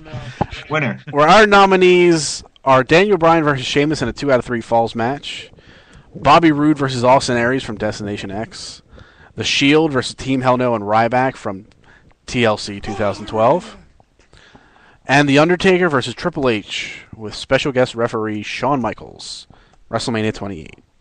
Hell in a Cell. Hell in a Cell. That wasn't 29? No, it was close. Maybe we'll have it again in 29. But this time, it'll be Chris Louis versus Gunner in a Hell in a Cell match. Finish the job. No, it'll be Shawn Michaels versus Triple H, special guest referee Undertaker. Winner, The Undertaker. And that counts as part of the streak. Yeah. He just choke slams them both and pins them both and declares himself the winner, and then he's 21-0. So that's fine with me.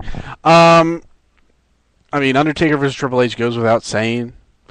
That match was the match of the show, and I've watched that. It's probably the only match this year that I've watched multiple times. Nerd. Yep, goddamn right. Excuse me. Watching it live was awesome. The crowd was electric. The section that we were in, everybody was jumping up. I mean, I remember just every time. Feel any electricity? That's because it's constantly flowing through your veins, so you wouldn't know what it felt like.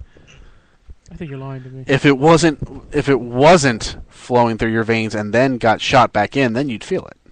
But yeah, so just every time there was a near fall and the crowd just jumped out of their seat and you just that was so awesome to be a part of. Come on, accident. And then watching the television feed. As soon as the last tombstone was given, there's a plane that flies right into the Hell in a Cell. Watching the television feed where you had Jim Ross's commentary, you had the cameras there close enough to hear what Triple H was saying to Taker and Michaels. Michaels saying to Triple H and Taker what Taker was saying to HBK. That stuff was awesome. Eat my butt. Eat my butt. Where you want to go for dinner after this? You want to go to Red Lobster? I hear they got a all-you-can-eat shrimp deal again. Is the president going to be there? I don't know. We can call him. Thanks, Obama. Thanks, Obama. So I mean, that match told a magnificent story. Shield versus Team Hell No, Ryback was Spot Fest. Jesus. An enjoyable one. Yes. Yes. That match showed that Shield is I promising things for them, I feel. And Roman Reigns. I like Roman Reigns. He was other guy at the beginning of the night. After that match, he got his name back. Roman Reigns. He got his name back. When he speared Kane through the barricade, that's when he got his name back. How about that Daniel Bryan versus Sheamus 2 out of 3 falls match? God. Jesus. Oh God, so many bruises. Yes. I think I saw that one. I got Really? mad watching that match because I had flown halfway across the country to watch that match, and then I had to go home and wait another month for it. Yeah. Sucker. I know. Vince was sitting on a pile of money and counting and saying, "I just screwed Helmick." He really did. And Fuck him. And I applauded Bobby Roode. Hey, Linda, you're gonna run for Senate again.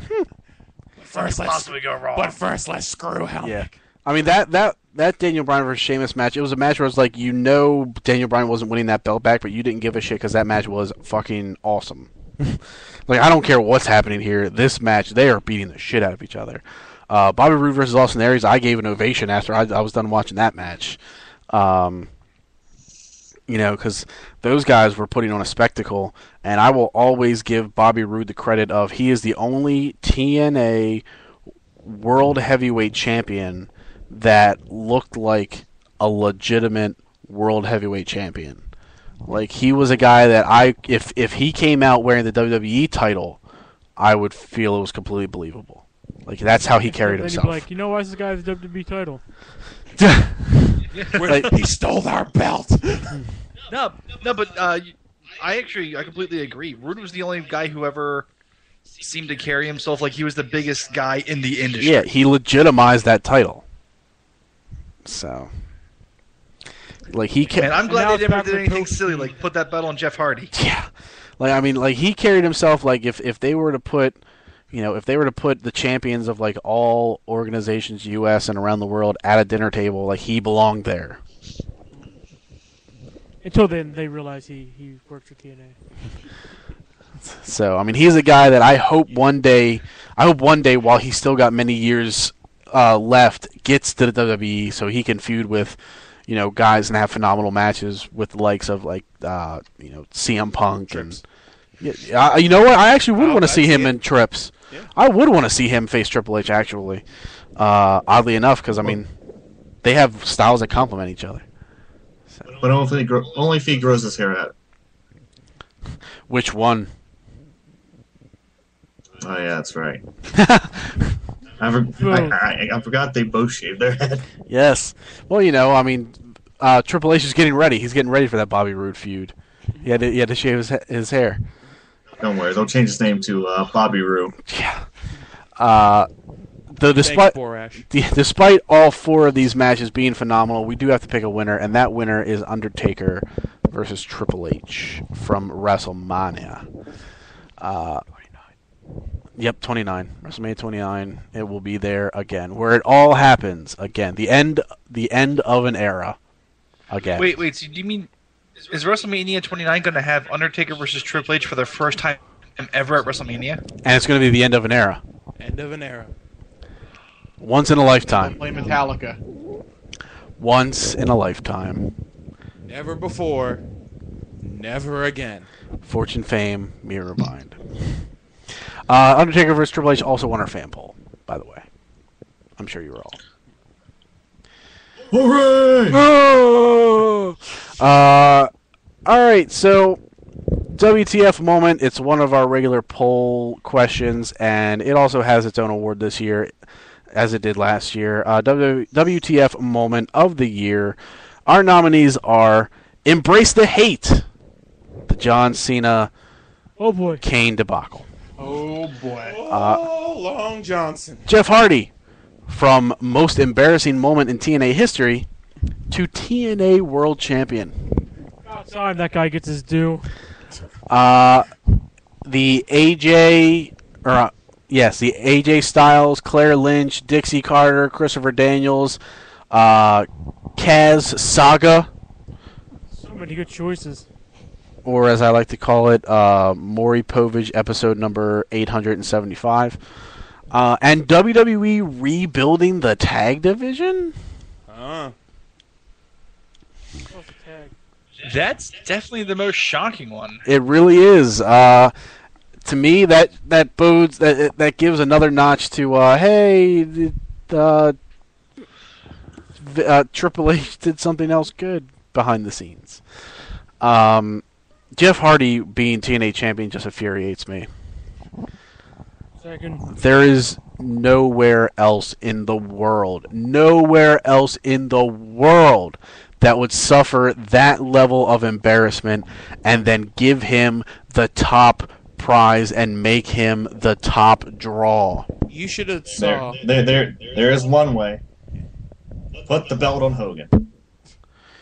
Well, with That actually is a step worse. you, after that match with Sting, you should have saw the next day on ImpactWrestling.com. TNA released Jeff Hardy. I was looking And for I was it waiting for that. I was waiting for that. I was every like, fucking day.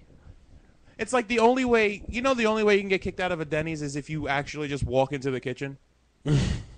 I feel like the only way you should get fired from TNA is if you show up to work high as fuck. Maybe I don't would maybe if you dick smack Dixie Carter in the face or in front of her father, Brooke Hogan. huh? Or if you fuck Brooke Hogan. Yeah, or if you walk up and squeeze Brooke Hogan's ass in front of Hulk Hogan, or if you dick smack Isn't Dixie Paulie Ray doing that Carter now? with No, Bob Carter in front of Bob You'll still be Carter. hired if you do that. You squeeze Brooke Hogan's What now? ass.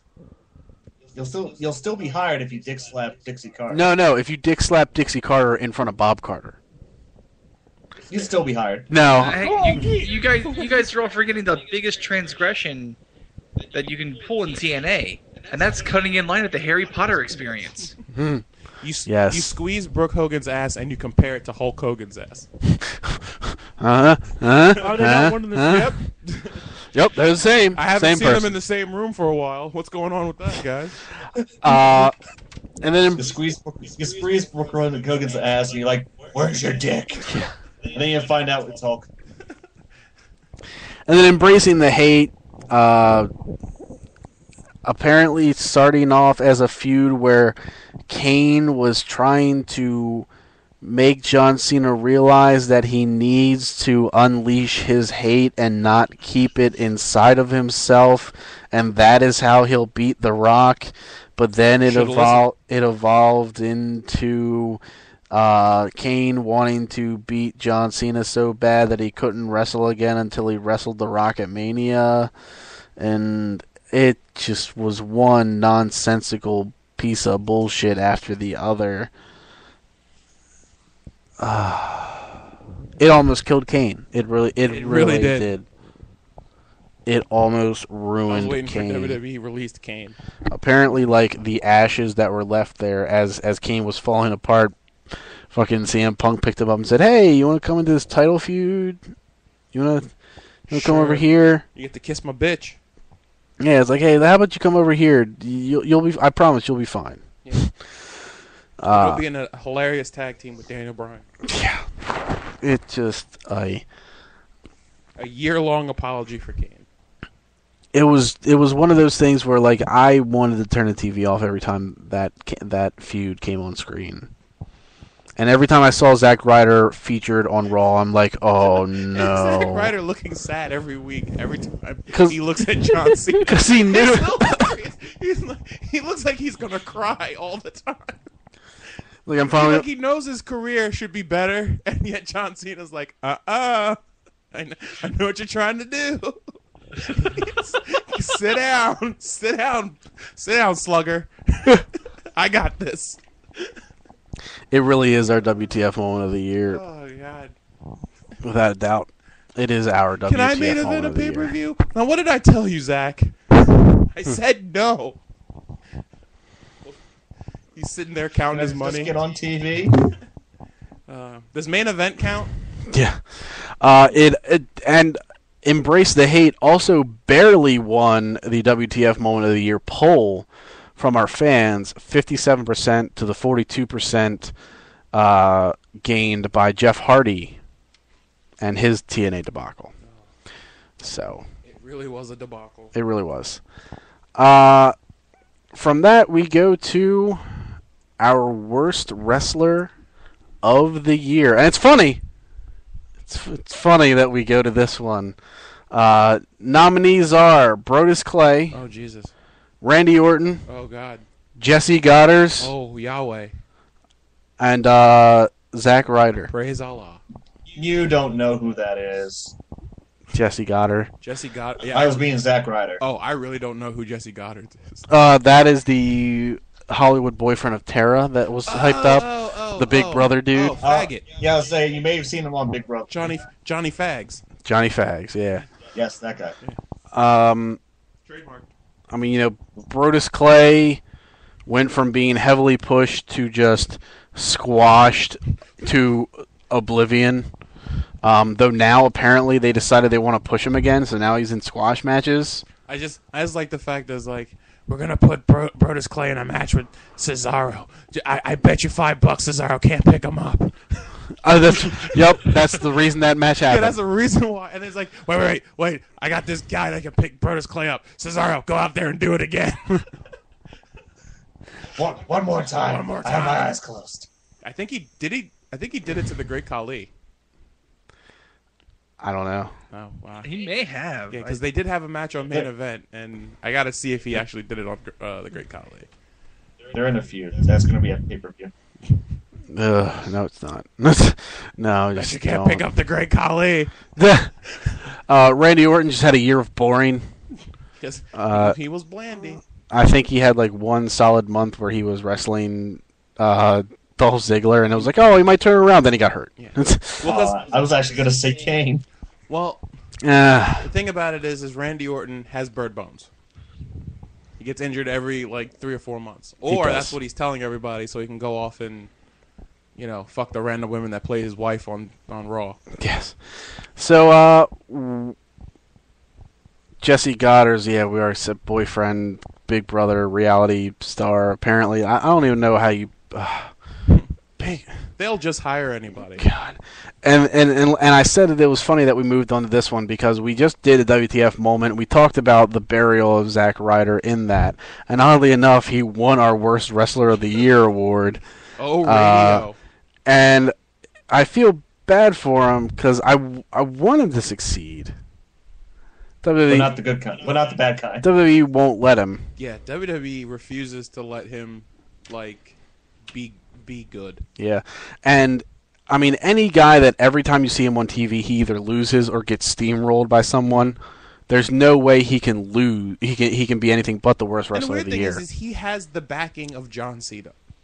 And he has the backing of CM Punk. And he has the backing of those guys. But it's for WWE, he's like, you guys don't know shit. Yeah. Well, that's because Zack Ryder wasn't cool with sharing his girlfriend. So before we move on to best wrestler of the year, Tim, do you got all your stats for the polls? I do. All right. So Don't sound so excited. go ahead and let us know who are the wrestlers and the things that won these events, these polls the most throughout 2012. Let's see. Well, for best match, if you listed the show for the good first half, you would have noticed that Daniel Bryan got nominated a lot. So he got nominated a lot. So did Sheamus near the second half of the year, but Daniel Bryan squeaked him out by at least one nomination. As far as the TNA side, Bully Ray got nominated the most. Oh, actually, I should go back and tell you that Daniel Bryan got nominated 19 times For what? for the polls for best match. Okay, we're still with matches. Okay. Yes. And Bully Ray was nominated 6 for the TNA side. But as far as winning the polls, Daniel Bryan won the poll 8 times, followed by Punk, Sheamus, and James Storm, the highest of the TNA wrestlers, with 2. Hey, every now and then we give a bit of a bit of candy to TNA. Like, hey, here's. But hey, here's at Tootsie least Roll. he had a good record when he got nominated. He was nominated 4 times. He won 2 of them. Yeah. Hey, and he got rid of Crimson. Yeah. Crimson's dead. All right, worst match. That's a bit of more of a jumble because there were a lot of ones. A lot of ones. and unfortunately, Howard, Alicia Fox did not, as far as being nominated for worst match of the year, that went to Santino Marella. Nominated the most for worst match of the year. Because Brian hated him a lot. Yeah, in the beginning of that year, I did hate him a lot. Yeah. And even though Crimson hasn't been on TV since he got buried, he has the most for TNA. Oh, That's so not right. shocking. Good job, Red. Devon came in second with 2. Hey, he won something. Well, he got No, 2 he didn't. nominations. But Howard, He won him. the good news is that we have multiple ties for worst matches that involves Alicia Fox, Ev, Kelly Squared, the hot Nikki Bella, and the Great Khali. What a pimp he is. Yes. He's the Punjabi playboy. Oh, I want to see how to twerk.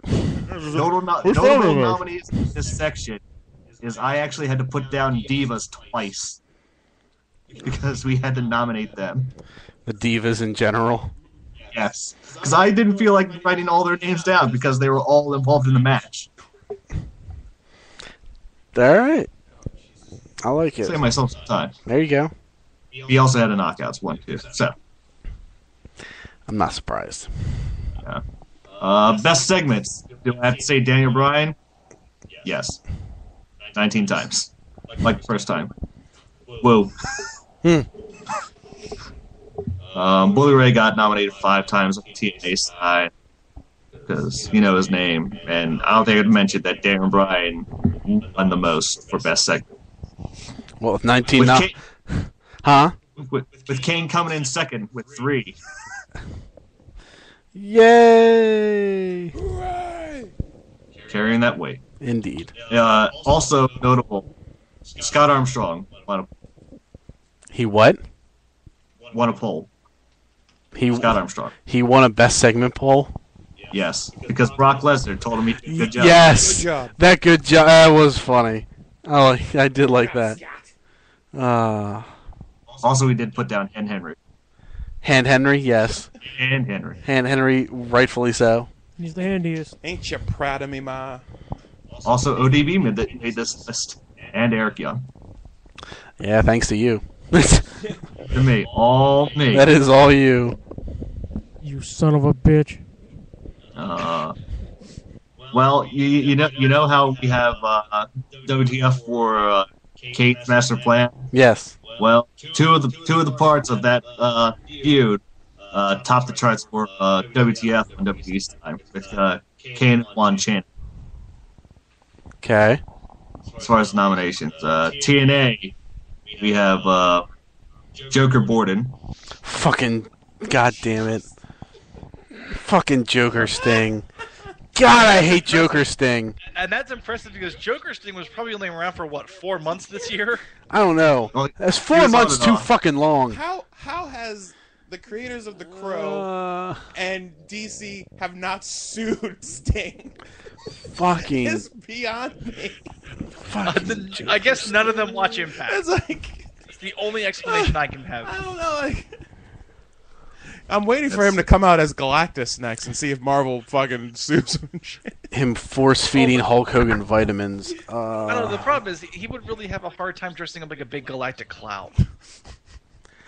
God, I hated I Joker saw the Sting. movie. I know what happens. Let's see. Other notable nominees include SmackDown, as in the entire show.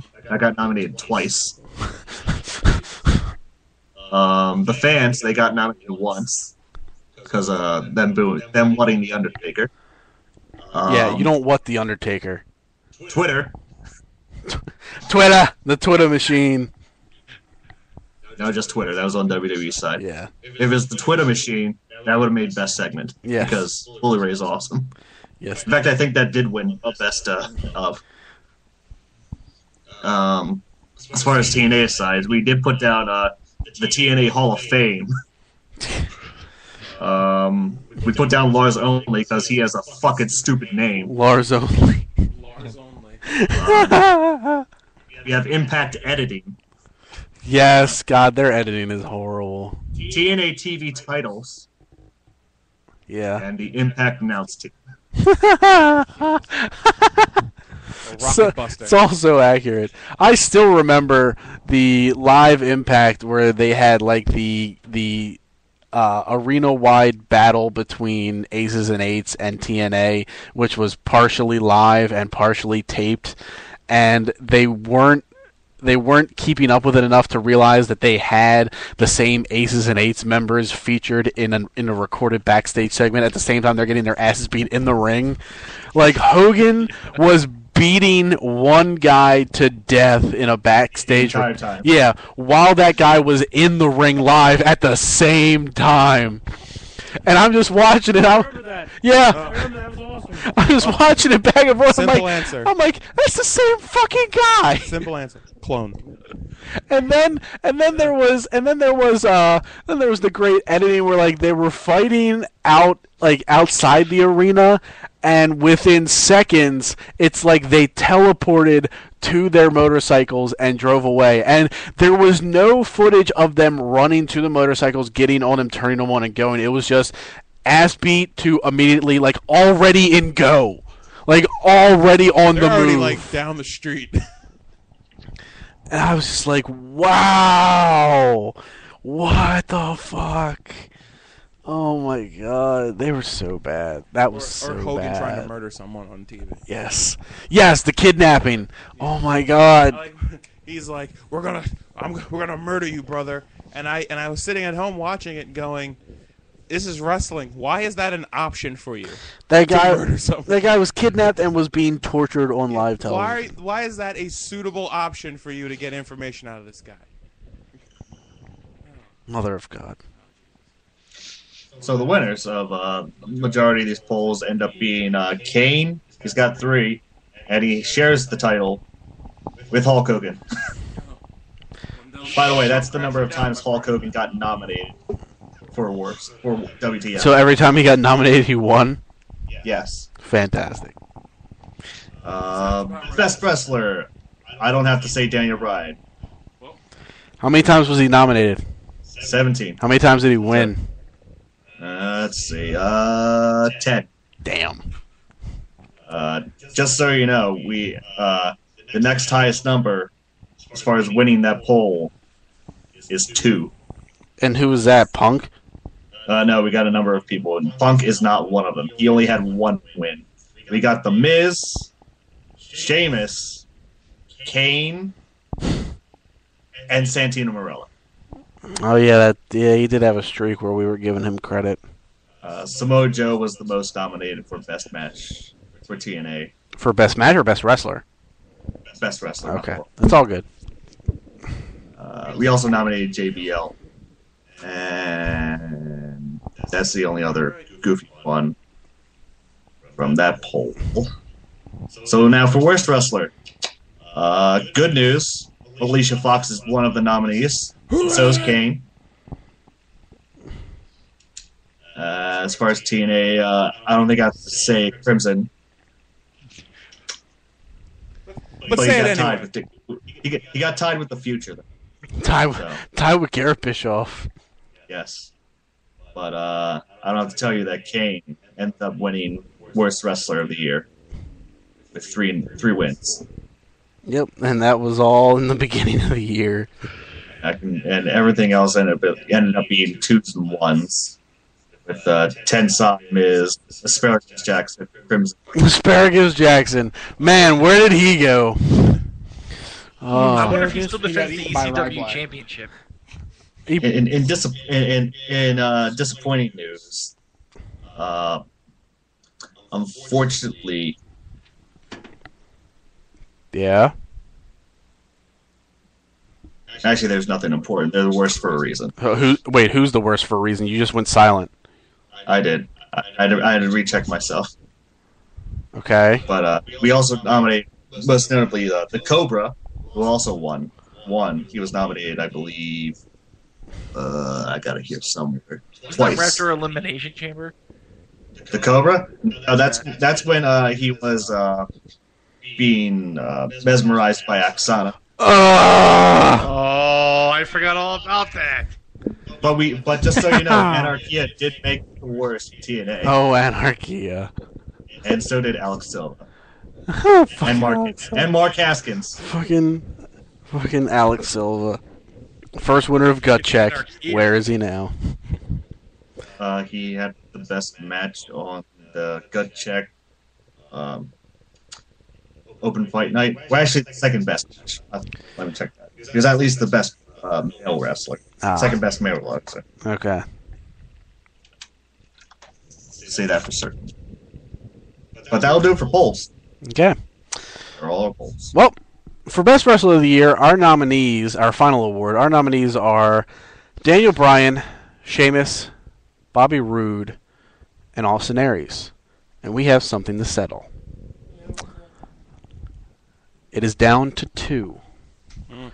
We must decide live on the air who is the 2012 Best Wrestler of the Year for the Chinlock. I didn't want to do it, but I'll take the honors. Daniel Bryan. It's Brett Strader. Daniel Bryan or CM Punk. Woof. We had quite a time trying to figure this out. We figured it was best to be decided live on the air. Brett may be conscious enough to help make this decision. I'm fading, but I'm trying. You are. This is too much for you, dude. Well, he's had a long day. You have Daniel Bryan, who went to a meteoric rise after WrestleMania. And you have CM Punk, one of the longest reigning WWE champions in God knows how long. And who's had a reign that to this day is still interesting. This man has had the belt for over a year. He still holds interest. It's not any. I don't think any fans in any city are just like, man, I'm really tired of him. I mean, there may be individual fans, but I mean, as far as cities go, like he's not getting It's more the casual fans that Yeah. feel that his title reign should be ended soon. Yeah, and he's one that when that belt is dropped, it's going to be a big deal. So that's what it comes down to. Yeah, this is tough because I mean both guys have had great matches with each other and with everybody up and down the roster all year. I think if I still got to stick with CM Punk for my vote. see, I guess I'm going to go with Daniel Bryan because while Punk has had an awesome year, Daniel Bryan had to work through and with a lot of shit. And the fact that he was able to take that WrestleMania loss and turn things like his feud and love triangle with Kane and AJ and work that into gold, I just think that guy had a lot more to overcome than CM Punk did. I mean, he did. I can't in a year where I can't remember the last time. It probably was Diesel or maybe Cena. I don't know, but I can't remember how long it's been that we've had a champion hold the belt this long, and I'm not sitting here like, fucking Christ, drop the title.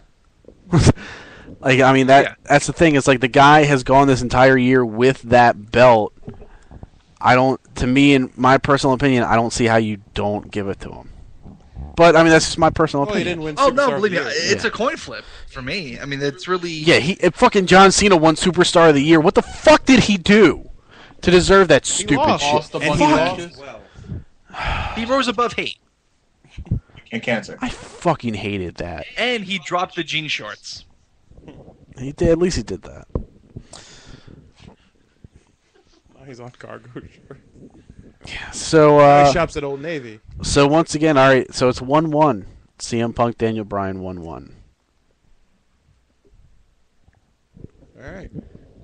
All right, and It You know ends what? in a Let's just tie. compromise huh? and say Ricardo Rodriguez wrestler of the year. I'm gonna go with Daniel Bryan, only because after that WrestleMania loss, just to see what happened His to him, career should have been over. like it just like blew up. Not to say what CM Punk is doing isn't impressive, but there have been times during his reign where it's not like we should have been the top guy, but where the titles just kind of faded into like the background.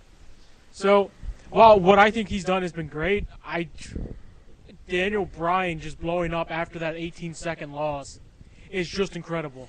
Yeah, I mean it does make that meme true. Lost in 18 seconds, became a god. So. And at the end of the Or day, the other, it seems like that a large part of Daniel Bryan's definitely had to be because of what Daniel Bryan did with what he was given, and that's the only reason he gets my vote. Okay. So it's 2-1.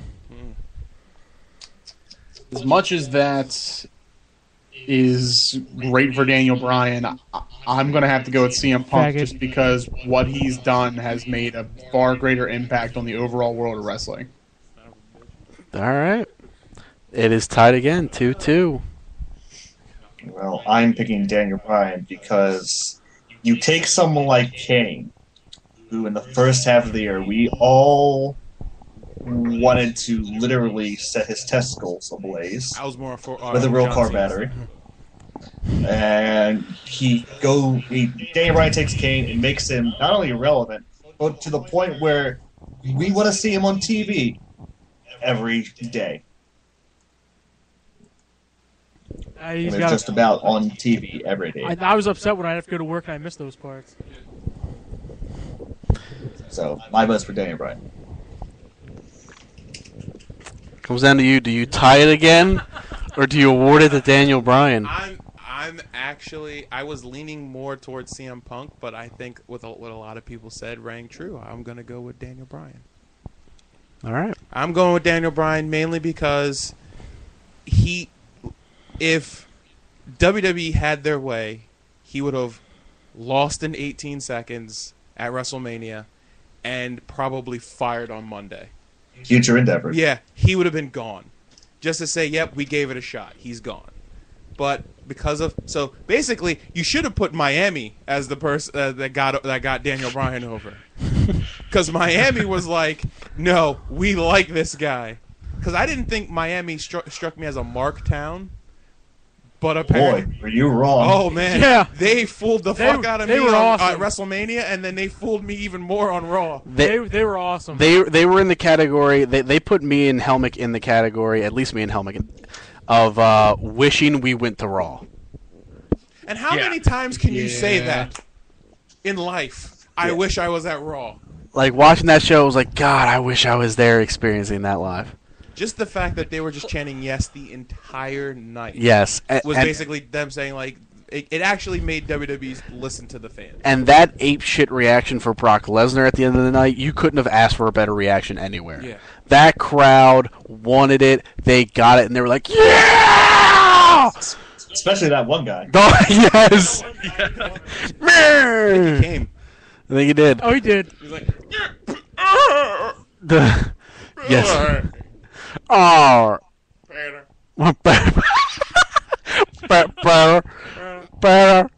All right, so I think I have to backtrack real quick. The fan vote for worst wrestler of the year, that was Zack Ryder.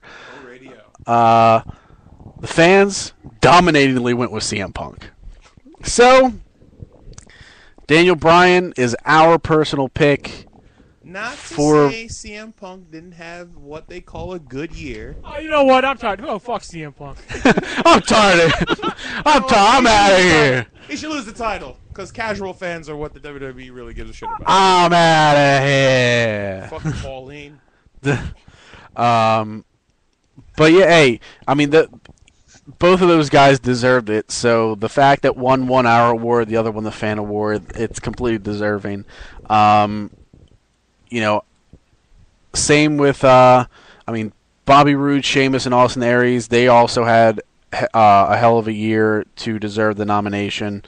I can say hands down, Bobby Roode is TNA's best wrestler of the entire year. I don't know. I would have to go with Jeff Hardy. Well, he is the champion, so Get the fuck out. no. I'm answering for you. Not you, the other one. No, I'm answering for him. No, he's not leaving. So, Let him but speak his opinion. overall, it was. As far as 2012 goes for a year of wrestling, it had a lot of surprises. It had a lot of changes, and some things hold potential for wrestling in 2013. I guess we can look forward to TNA having a good 4 months of good writing come the springtime to the I summer. think you mean to say that Tim can look forward to TNA. Well, wrestling fans in general. I mean, if they watch both, TNA will be good again around May. I don't know. It's They can fool you.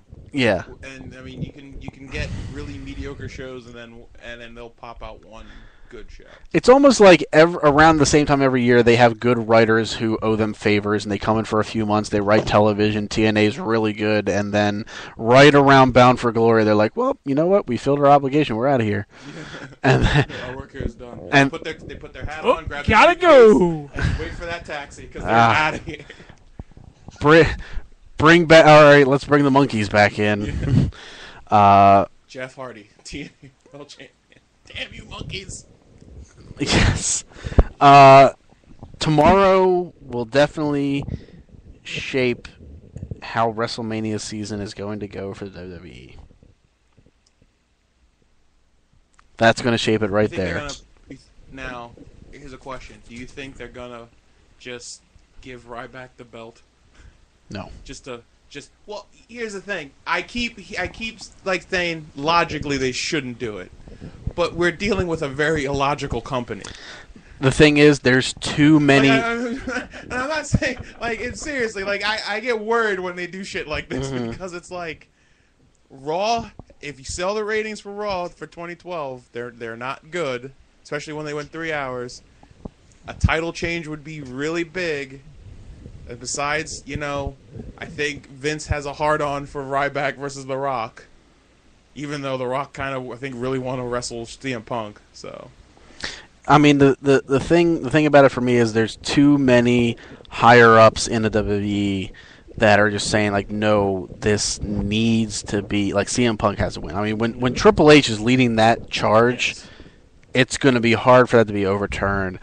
And I also think that whether no matter if they're on the fence about giving The Rock the belt at Rumble or not, at the end of the day, they want to please The Rock. yeah, they should listen to me about that. And if you want to please The Rock, if The Rock is wanting to wrestle CM Punk, because that's the report, is that that CM Punk, the reason why at the end of every discussion CM Punk retains the title, a lot of it has to do with The Rock's influence and The Rock's desire to want to wrestle CM Punk. And I think this close, weeks out, you have a story there. You have the new T-shirt for CM Punk that mocks The Rock's T-shirt. I don't see how there's more money in Ryback versus The Rock. I just don't see how there's more money in it right now. Maybe one day, not in January. Well, who do you think is going to win the Royal Rumble? Who do I think is going to win the Royal Rumble? Ryback. I think whoever's going to win the Royal Rumble is the guy that challenges SmackDown's Title. No. the world title. I can I see that. don't feel. What is this? I don't feel that. Why are you sending me stuff? Oh my God! That's why I sent you stuff. Yup, that is why you sent me stuff. Is that a real thing? 24-ounce party tumblers. Is that a real thing? That is a real thing. $27.99. I need that. Well, you get your chance in about 3 months. Oh, is that no? Wait, what are you talking about in 3 months? Those Or cups? 4 Mania. Wow, you have no I idea have what no he was. fucking clue what we're talking about. You didn't look at that link, did you? I did, the cups. Yeah. And he's talking about he wants the cups. Yeah, you can get them at Mania.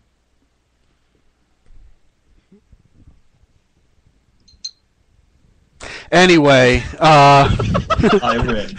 no, you don't win. You know what? You don't win. We're just. You know what? You should have just had dead air the whole time.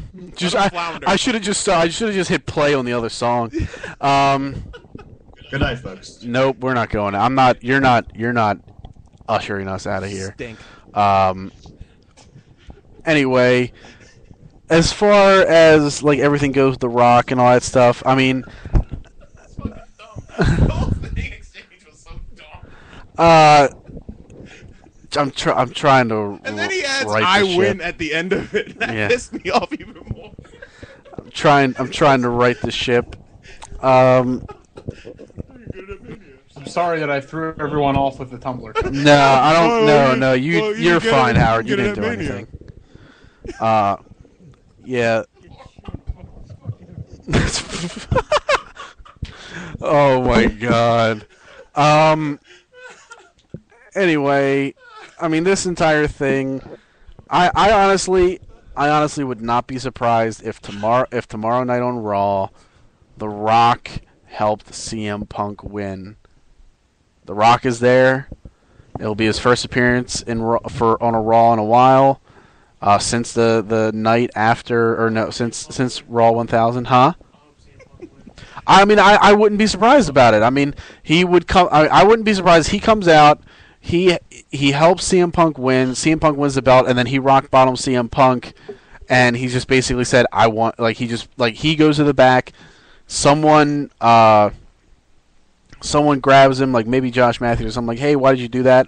And he just looks and he says, "I want Punk."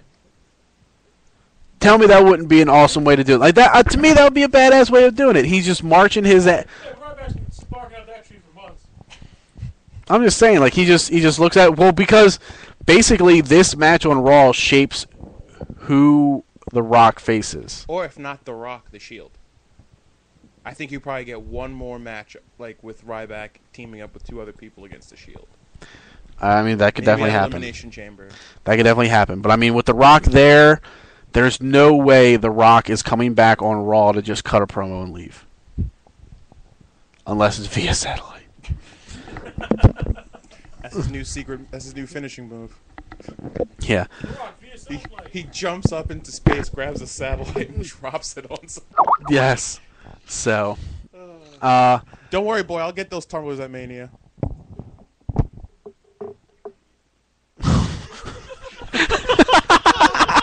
You know what? You know what? That's I'll get it. that at Mania. Yeah.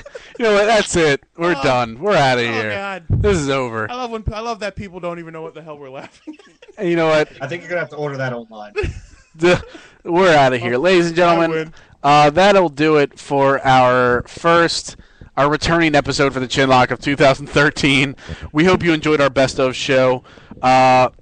We will be back next week for our first normal episode of Chinlock. Digital Reload will be back next Monday. Will not be back this Monday. We did almost 3 hours yesterday. What? So. It's pretty long. By the way, Brett, I don't know if you listened at all. WWE 13 is Sports Game of the Year. Oh, I already figured that was going to happen. So my speech for that is fuck all of you. You are stupid, and I hope you burn in hell. There you go. Default, the sweetest word in the English language. I don't blame you.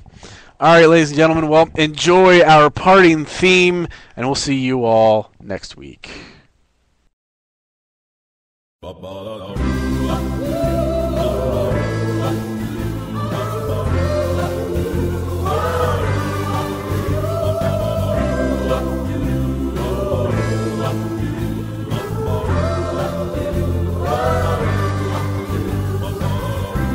let me take you back, turn back the hands of time. That's when I discovered gold. That's when I made it mine. My pants couldn't be too tight. urge to fight. James Dean defied the day. Sue took me all the way. Ooh, I'm all about cool. No other rule, no other rule. But you act like a fool. You've never been whole. Gonna take you to school. I'm all about cool. If you want to be cool, have as cool as me. You'll be careful what you say, how you look at me. If not, you'll pay a price far beyond your means. You don't want the trouble that I bring. Breeze back my hair just right. Susie, she wore her sweaters tight. Blonde hair by backseat on Saturday.